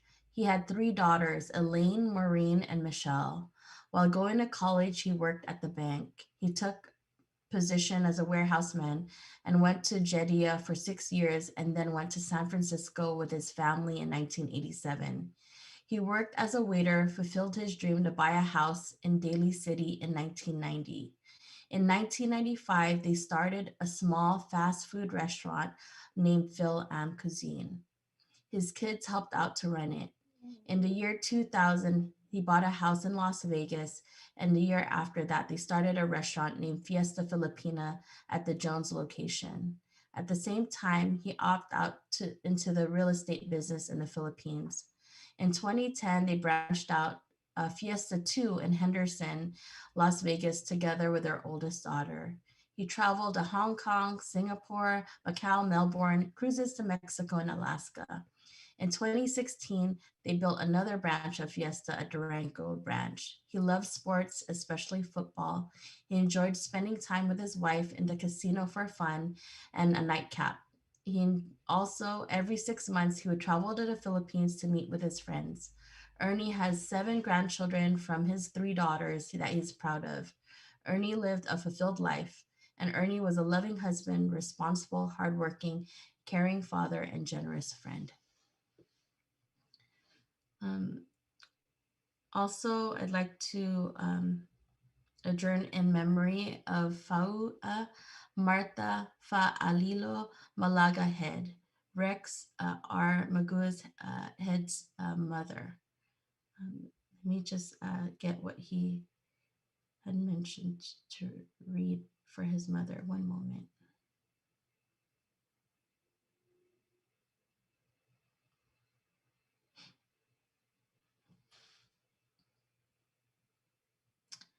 On the early morning of Monday, February 8th, 2021, God with his angels escorted his beautiful mother, Fua Marta Failo Malaga Head, to heaven peacefully from their home on a sweet smile on her face while holding hands with her husband.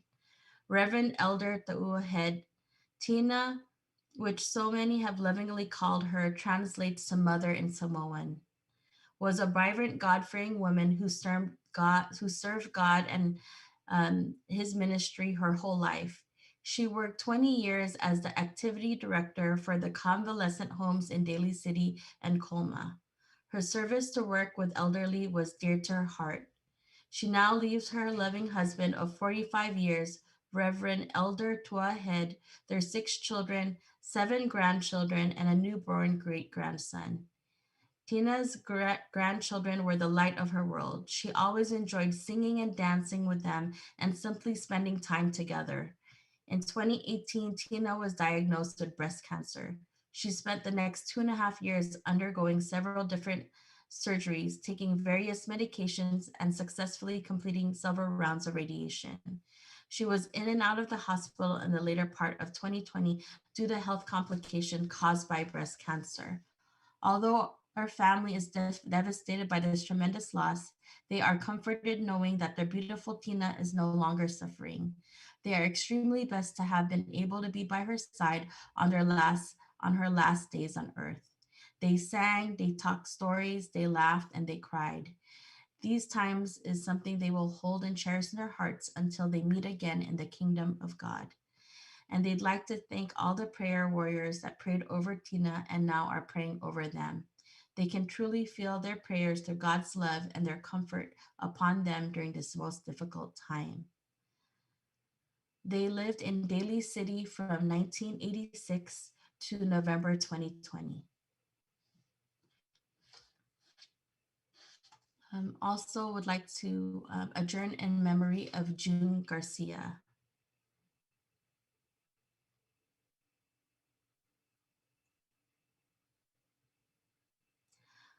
June, let's say farewell to a great man, June Garcia.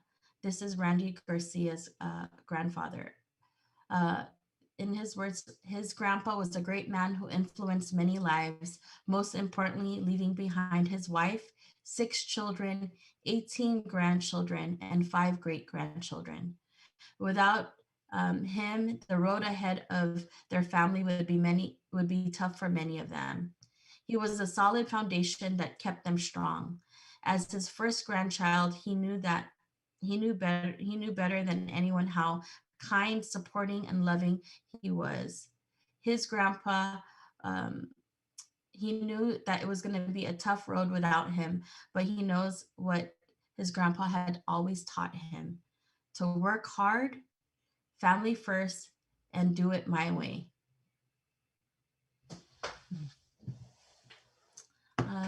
Let's have a moment of silence for each and every one of them this evening.